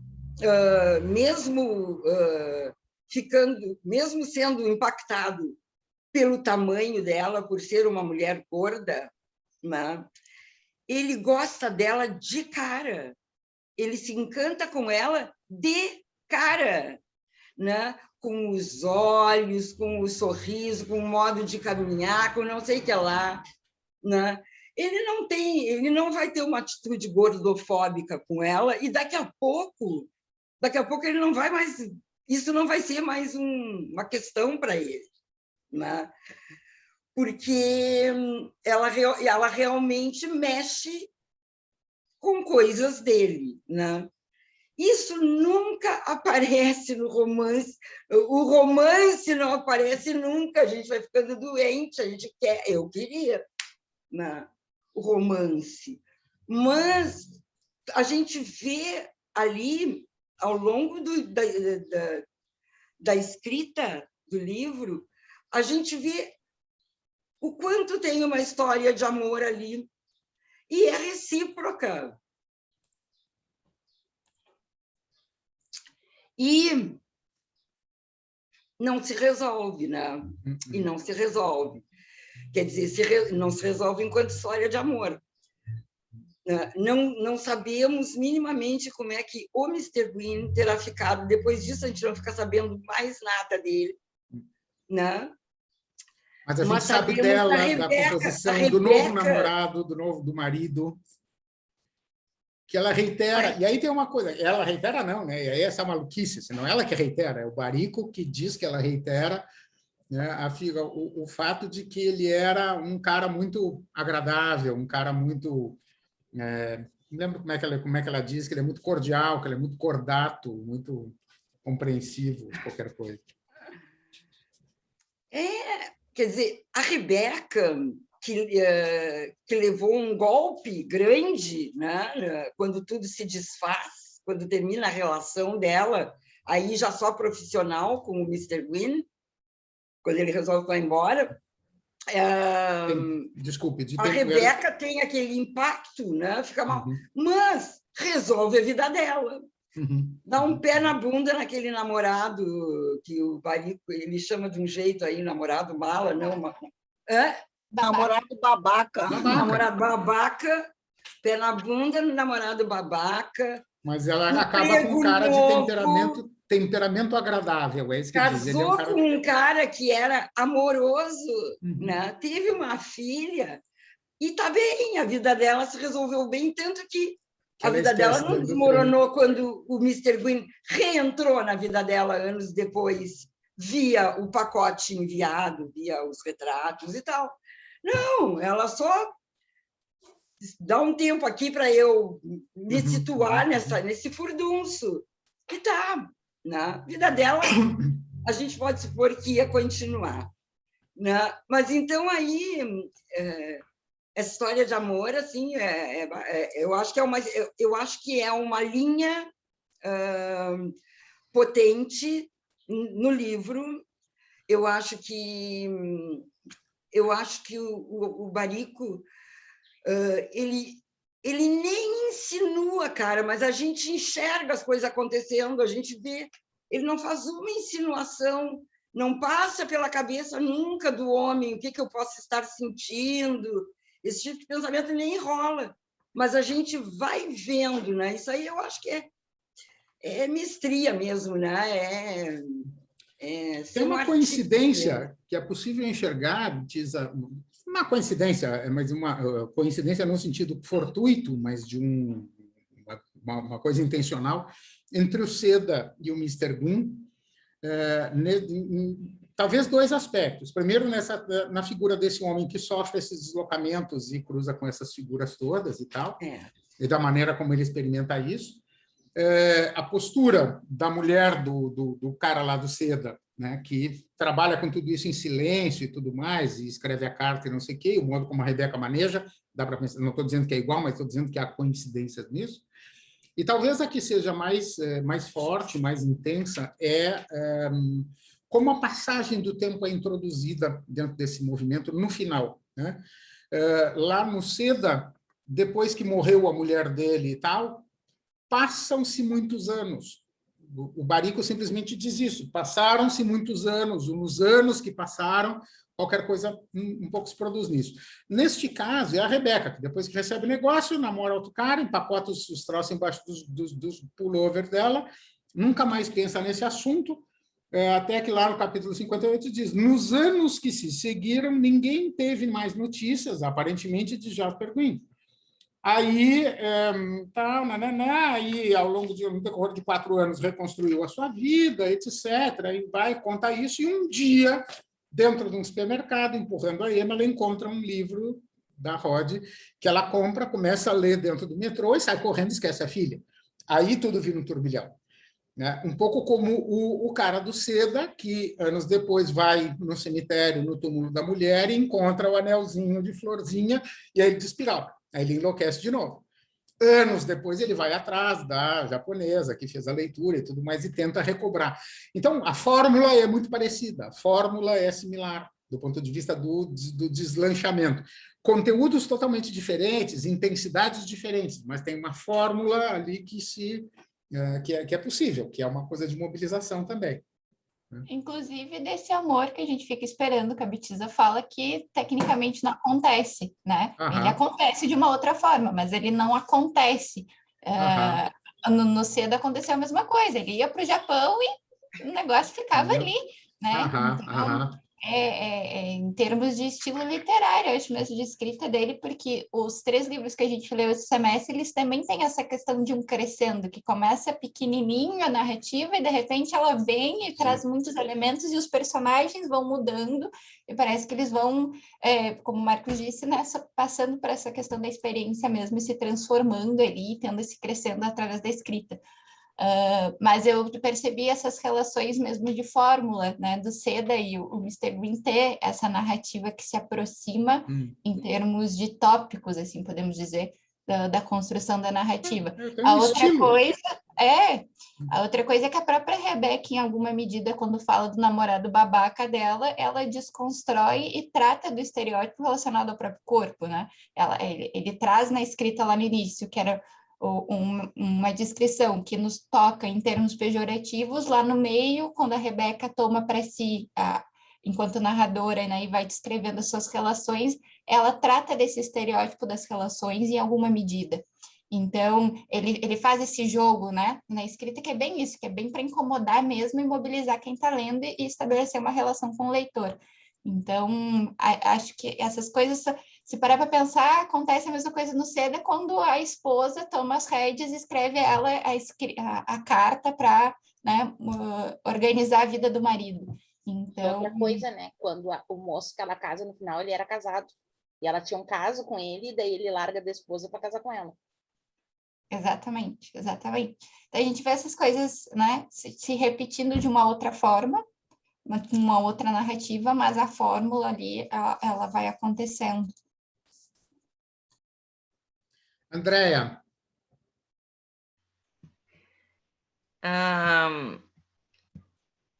A primeira tarefa eu não cumpri, que foi ler o livro todo. Se ralou, nós já contamos como termina e assim já... Isso, mas assim, eu vou ser sincera, eu tô louca para terminar a aula para eu voltar e terminar o livro. Eu tô nessa ansiedade. Então, eu tenho algumas coisinhas a colocar. Primeiro, Barico, ele tem eu acho que é um dom, né? Acredito que para mim é um dom de fazer com que as palavras nos seduzam. Eu acho que é isso, porque a gente está ali no começo do livro, está meio devagar, mas em todo momento a gente está indo, a gente não para, a gente não dá para trás. A gente vai indo. Aí chega numa parte, eu estou agora na metade do livro, que eu quero chegar logo no final. Eu já sei algumas coisas né, dos comentários dos colegas, mas não tem problema, eu quero ter essa experiência, né, da leitura dele. E assim, nós estamos falando do Jasper, mas nós estamos falando do Barico, né? E aí a gente cobra do Jasper algo que é do Barico. E isso esse jogo é muito interessante, eu gostei muito desse jogo. E essa experiência do sentimento em relação ao texto dos Mr. Green e Seda, eu tenho o mesmo sentimento nesse momento da leitura, né? Que eu quero ver o que vai acontecer, né? Então, é a mesma experiência. E aí eu trago a questão da experiência, né? O conceito de experiência, para mim, a partir dessas leituras e da disciplina até agora, né? A experiência como autora, né? Que estamos todos aqui trabalhando ou eu não sei se tem, eu acredito que tem aqui, né? Dissertação, e a tese, né? O projeto ou a tese em si, que nós somos os protagonistas. E aí vem a Santuza e diz assim: mas ele fica lá tanto tempo e escreve só 6 páginas. E aí eu fico pensando assim, puxa vida, eu fico lendo 30 livros e escrevo 2 páginas. E me dá um sofrimento, né? Mas aí eu tô lá junto com a experiência do autor. E eu acho que é isso mesmo, né? Nós lermos e nos relermos ao mesmo tempo. Porque eu acho que a experiência do autor é essa, a partir das leituras do outro, nós encontrarmos o nosso caminho para escrevermos aquilo que é nosso. E eu acho isso muito difícil, porque quando a gente se cobra muito, eu me coloco nesse papel, eu acho que a minha escrita sempre é muito fraca, muito frágil, né? Então, às vezes, eu fico me procrastinando para entregar algum material, porque eu acho assim, não tá bom, e nunca vai estar bom. Que quando eu terminar a tese, eu for reler ela um tempo depois, eu sei que não vai estar boa, porque essa é a experiência que todo mundo conta. E eu tenho essa experiência em relação à minha dissertação. Mas existe a experiência do meu objeto de pesquisa, né? Que são as mulheres da educação de jovens e adultos. E aí vem o papel da Rebeca no começo do texto, que ele fala assim, que ele olha para ela, vê um rosto muito bonito, mas ela é gorda, né? Então, assim, esse preconceito do objeto da pesquisa. Eu faço essa relação nesse momento da leitura do texto, né? Nós temos preconceitos em frente ao objeto que serão desconstruídos no decorrer da nossa pesquisa. Ou não. Né? Ou não. Ou não. Né? Ou recrudescidos, ou ignorados, ou reforçados. Mas eu estou num ponto que eu estou desconstruindo alguma coisa que eu tinha pronta. Mas pesquisa não faz milagre. Não, exatamente. Processo de subjetivação, essas coisas são processos pelos quais a gente atravessa tudo isso, mas não faz milagre, não espera. Exatamente. Eu estou bem nesse momento agora, né? De desconstruir alguns preconceitos, né? E encontrar outros, né? Estou me encontrando aí com essa pesquisa. E é por isso que eu não consegui ler o livro todo, porque eu estou com 2 exercícios para entregar até o dia 30 de novembro enormes, e eu quero cumprir tudo ao mesmo tempo e deixo alguma coisa falha, né? E a personagem da Rebeca, até o momento que eu estou lendo, eu ainda estou na metade do texto, né? Mas, assim, como eu sou uma pessoa que sempre estou acima do peso, eu estou correndo atrás dela no texto para encontrar a beleza dela, né? E eu acho que essa questão da experiência em cima do que o autor se propõe e do que o pesquisado, né, ou o nosso objeto da pesquisa se coloca, ou que ele verdadeiramente é, o que a gente vai encontrar sobre ele, é algo que nós estamos construindo, mas construindo a partir do nosso olhar, né? A partir também da minha experiência como mulher que tem uma história para construir algo sobre outras mulheres, né? E eu vou trabalhar trajetórias. E aí essa questão de você reconstruir algo de outro nunca é o que o outro é de verdade, né?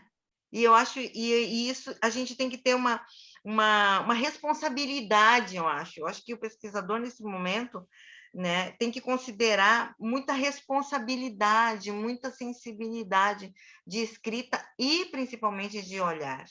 Né? E eu acho que esses textos do Varico são muito sensíveis, eles são muito delicados, assim, eles colocam as coisas com uma sutileza muito grande. Então, eu acho que é por isso que eles fazem a gente se prender a essa leitura, né? E por mais que a gente encontre coisas que a gente não gosta, e tem que encontrar coisas que não gosta, né? Eu acho que a gente tem que ler um texto e tem que dizer assim, isso eu não gostei, mas isso eu gostei muito.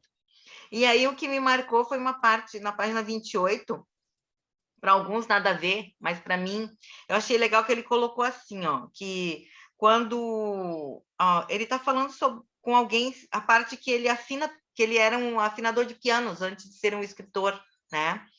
E aí alguém falou, cada personagem que ele conversa sempre tem uma pergunta, né? No texto todo, sempre tem uma pergunta de um dos personagens.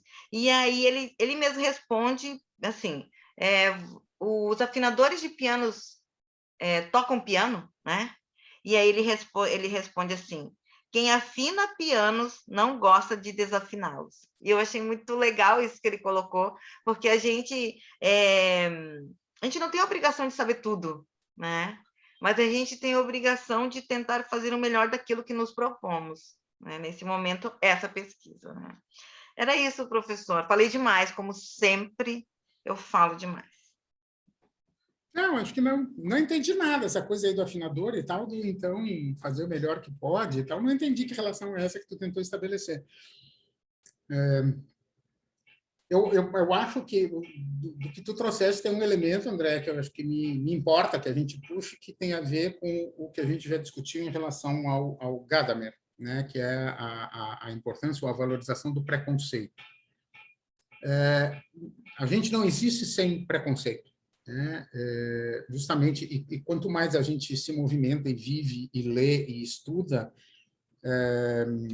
por mais crítico que a gente se torne e tudo mais, com maior repertório a gente acaba constituindo, mais preconceituoso a gente se torna, no seguinte sentido, e aqui preconceito não é uma coisa negativa sempre, é essa atitude antecipatória sobre o mundo, sobre as coisas e sobre as pessoas.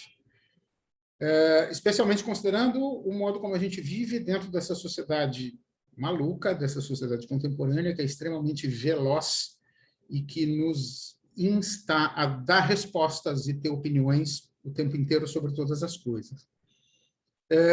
Por um lado, o que o Gadamer nos diz é a gente precisa aprender como a gente funciona e aprender como é que a gente extrai conhecimento e sabedoria daquilo que a gente vive, né, e como a gente lida com essas coisas, para não se confundir, para não se perder nessa perspectiva da vaidade ou da soberba daquele que sabe, daquele que viu, daquele que leu, daquele que ouviu, né, daquele que esteve lá. Essa presencialidade, essa condição, essa propriedade, ela acaba se tornando um tiro que sai pela culatra e que fortalece muito essa perspectiva da vaidade acadêmica e dessa soberba acadêmica. O que significa isso? Que quando se fala num autor, por exemplo, um sujeito que diz, eu já li, Foucault, acende uma luzinha, eu já li. Como se isso contasse alguma coisa, tá? Leu e daí? Grande coisa que tu já leu. Aí fala num lugar, diz, eu já fui. Tá, e daí? Grande bosta que tu já foi, que tu já esteve lá, ou qualquer coisa. Esse salto na direção de uma tentativa de identificação com algo que está aparecendo, ela é similar a esse movimento pouco refletido e pouco denso da experiência, que favorece, por outro lado, essa lógica da soberba e do preconceito. O que acontece? Essa velocidade, né, e essa instância que o mundo contemporâneo faz com a gente provoca esse movimento quase reflexo de respostas prontas, de ideias que não sei o quê. Então, aparece um nomezinho, falam em Foucault, aparece, acende uma luzinha de, aquele cara chato que tal, não sei o quê. Lá vem o Marcos de novo com isso, não sei o quê. Eu li Foucault. Ou seja, rapidamente a gente responde com frases feitas, com respostas prontas, de alguma maneira, e vai construindo em relação a isso. Quando ele descreve a Rebeca, né, e é fato, quando a primeira interpelação que o Mr. Gwyn faz ao Tom em relação à Rebeca, depois que a Rebeca o encontra na lavanderia, e ele vai lá com o Tom, porque então levou os contratos e tal, porque ele mandou a Rebeca com os contratos para ele assinar, e ele estava na lavanderia, e ele está interessadíssimo, né? Quem é aquela moça, independente de ser gorda e tal, quem é aquela moça elegante? Que mais ela faz além de entrar nas lavanderias com telefone celular, com contratos para a gente assinar?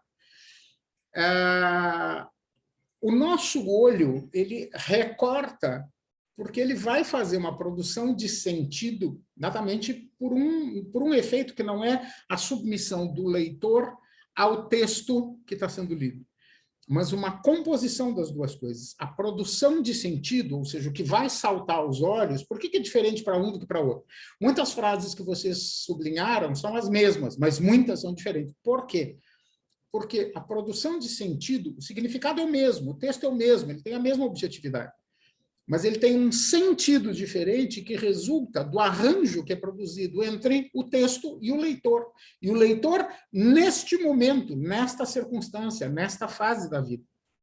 Daqui, assim como tu dizes, minha dissertação, eu olho, leio e tal, não sei o quê, com certeza, daqui a 15 anos, tu vai pegar Mr. Gwyn para ler de novo e vai pensar, por que eu sublinhei isso, credo? Por que será que isso aqui me chamou a atenção? Por que isso está sublinhado?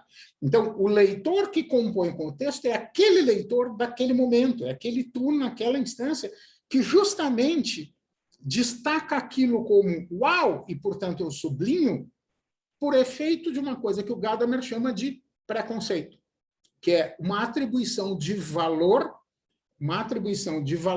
que é circunstancial, que é perspectiva, ele é perspectivista, e que atribui um certo sentido, portanto, ele favorece uma certa interpretação daquilo que está sendo lido. O que nos compete como um exercício filosófico, um exercício analítico aqui por que eu marquei o que eu marquei? Por que me chama a atenção o que me chama? Por que me incomoda o que me incomoda? Por que me satisfaz aquilo que me satisfaz?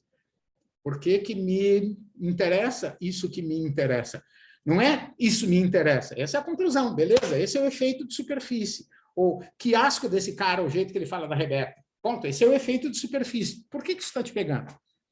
Pode ser pela onda do movimento feminista e tal, afirmativo, por uma crítica machista, porque eu já tinha a bronca do Barico, porque é onda do não sei o quê, do antes, desde o lugar das mulheres lá na Ilíada, a gente está discutindo isso. Desde o papel das mulheres na Ilíada, que a gente está discutindo isso, o tempo inteiro. Então, a entrada da Rebeca na parada é só mais um traço dentro dessa discussão de qual é o lugar que a mulher ocupa na obra da Barico. E aí, portanto, como é que isso afeta a minha mulheridade, né? E como é que a minha mulheridade dialoga com o jeito como ele coloca a mulher aí em cena, e eu tentar entender, né? Eu fazer com que o livro funcione como um espelho, e eu tire, Barico não merece a minha atenção. Barico não merece tudo isso de mim. Ele pode e deve servir como um anteparo, como um espelho que me devolve olhares. Ao vocês olharem para as marcas que vocês produziram no texto e aos comentários que vocês estão fazendo, na verdade, o texto serviu para mostrar para vocês como o olhar de vocês se constituiu, como a atenção se construiu, como as relações foram estabelecidas. Beleza. É isso que me importa. É isso que nos importa. Nós não estamos aqui para estudar Barico. Nós estamos aqui para estudar... Andréa está aqui para estudar Andréa. Bitiza está aqui para estudar Bitiza. Íris está aqui para estudar Íris.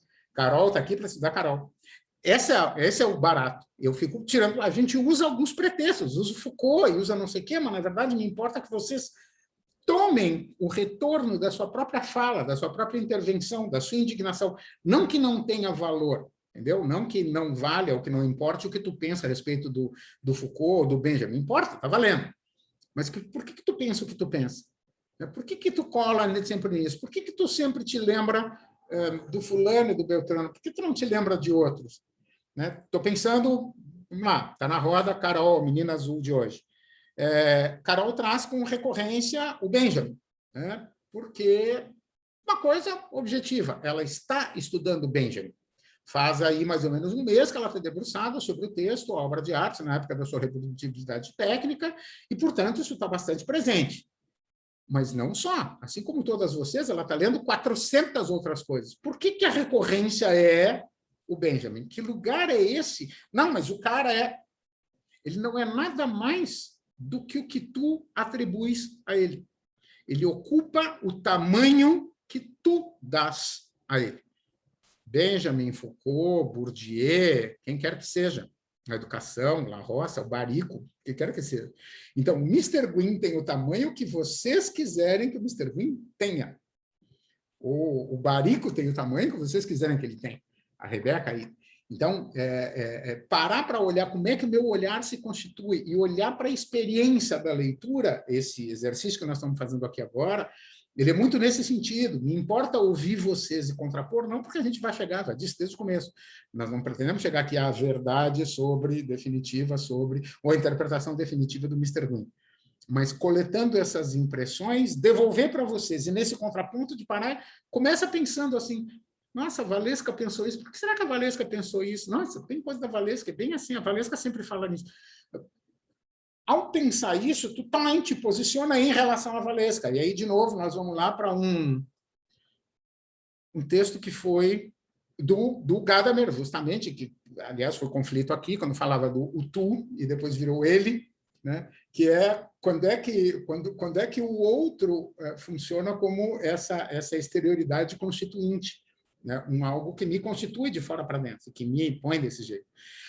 O lance que eu quis abrir a discussão hoje com aquele último fragmento dos 2 últimos capítulos, um deles nós não podemos nos reduzir a um personagem, tá? A gente é muito mais do que um personagem, a gente é o contexto. Então, assim, viva Laclau, viva a teoria do discurso, viva a ideia de que a gente é formação social e formação discursiva de forma indissociável, então está valendo a mesma discussão. E a questão do tempo como constituinte, que é um negócio que, para mim, é sempre um susto. Eu sempre leio e sempre me assusto com esse último capítulo, quando ele diz que a experiência de conhecer uma história da metade para o fim, ela não tem nada de estranho, ela não tem nada de absurdo, ela não tem nada de incomum.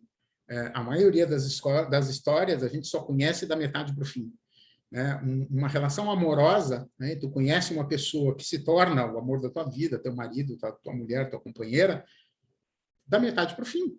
Vocês se conhecem quando vocês já têm, tu 35, ela 32, ponto.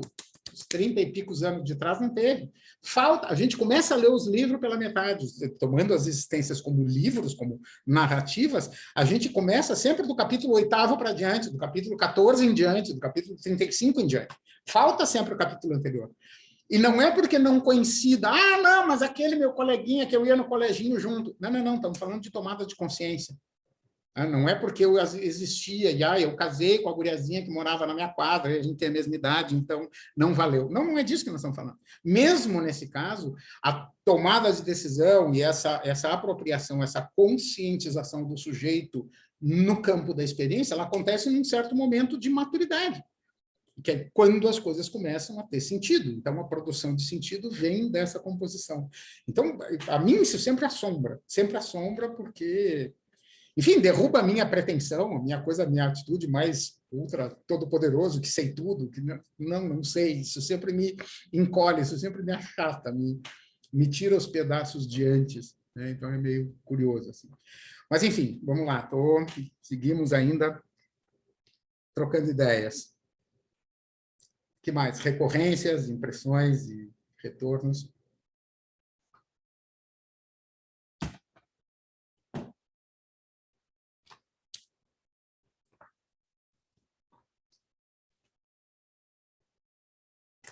Senão, eu vou trazer o Benjaminho.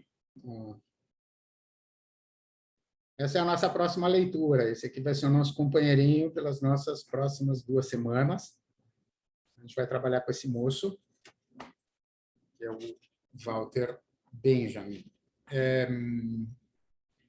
Para a semana que vem, então, eu estou propondo 2 pequenos textos. Um deles que se chama Experiência e Pobreza. Um texto, se eu não estou equivocado, ele é dos anos 30. Eu tinha destacado aqui, mas me perdi, tá? Depois, até semana que vem, eu localizo exatamente a data, a gente vê exatamente quando é que ele...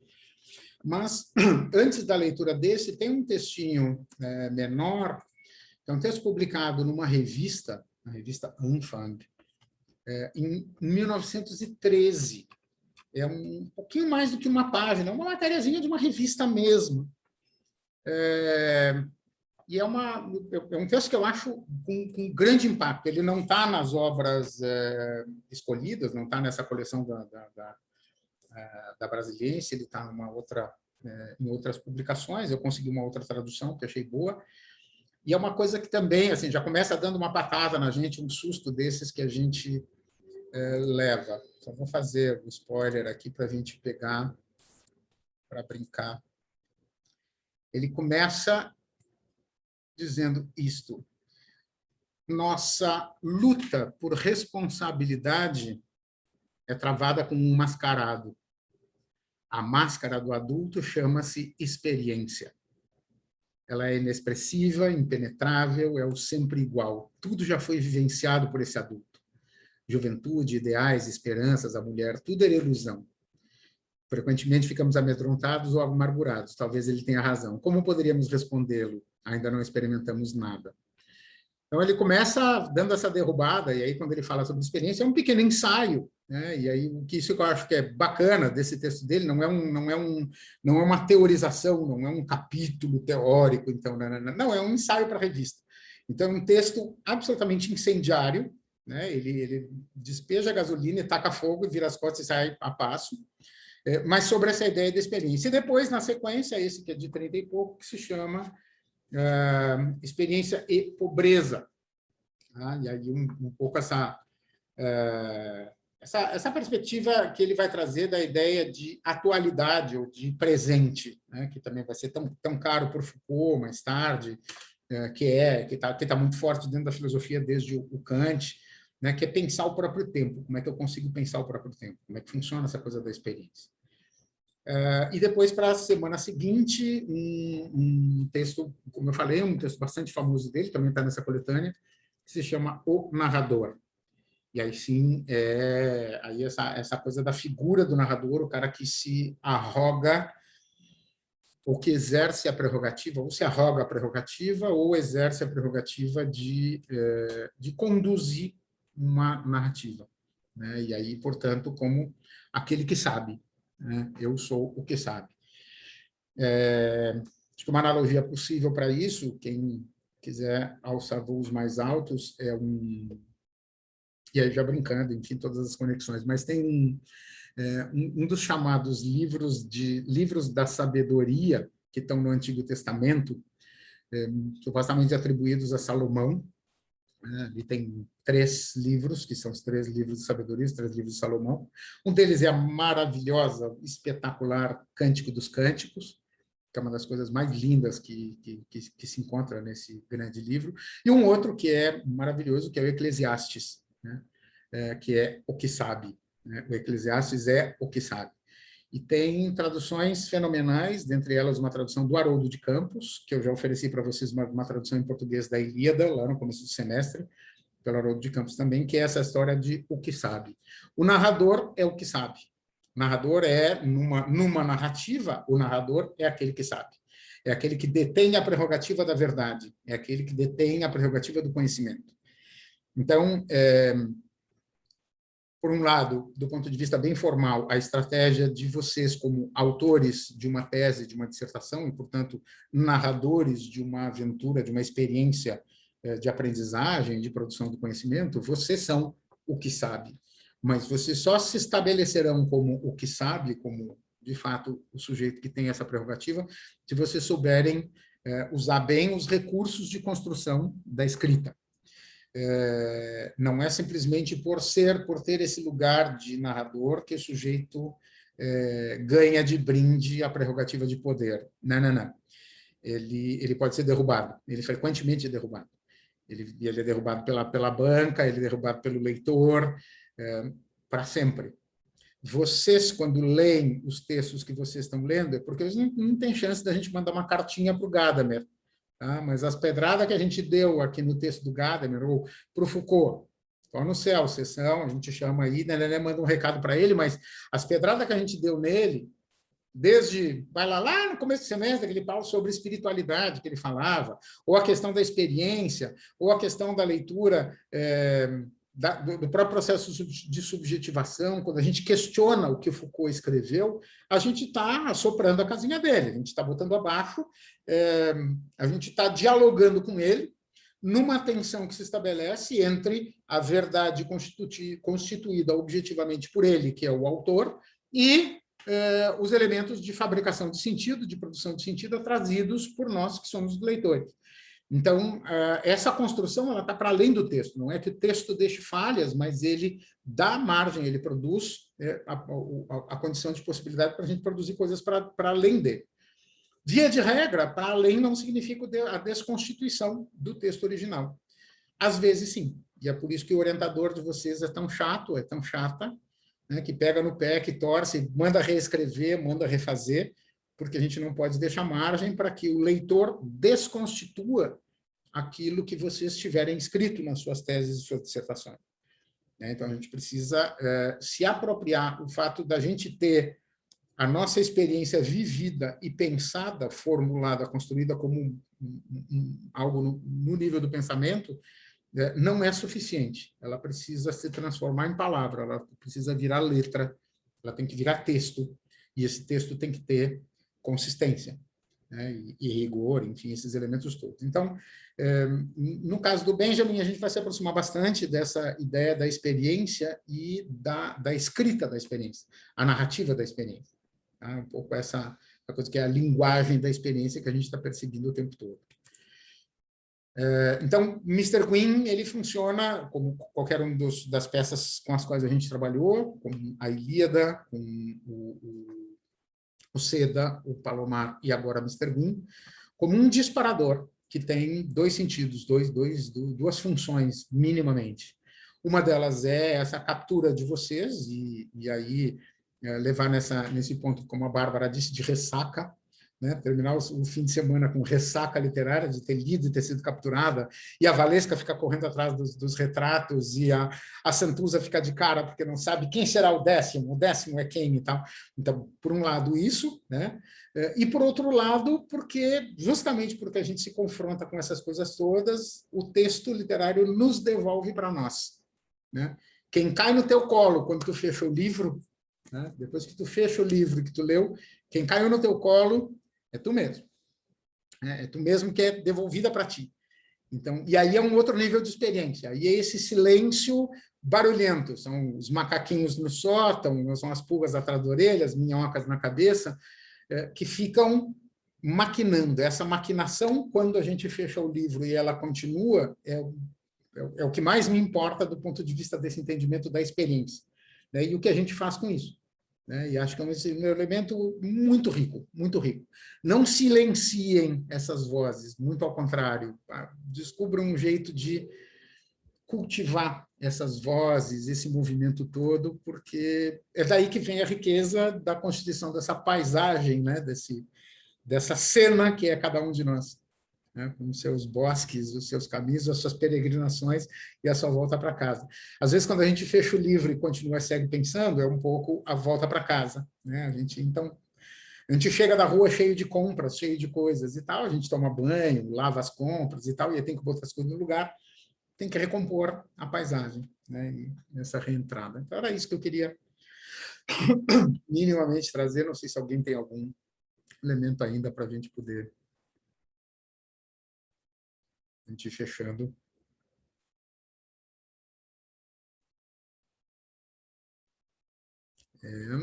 Foi ótimo, Marcos. Saímos todos capturados. Beleza. Então, a gente vai agora se entregar para o Benjaminzinho, para o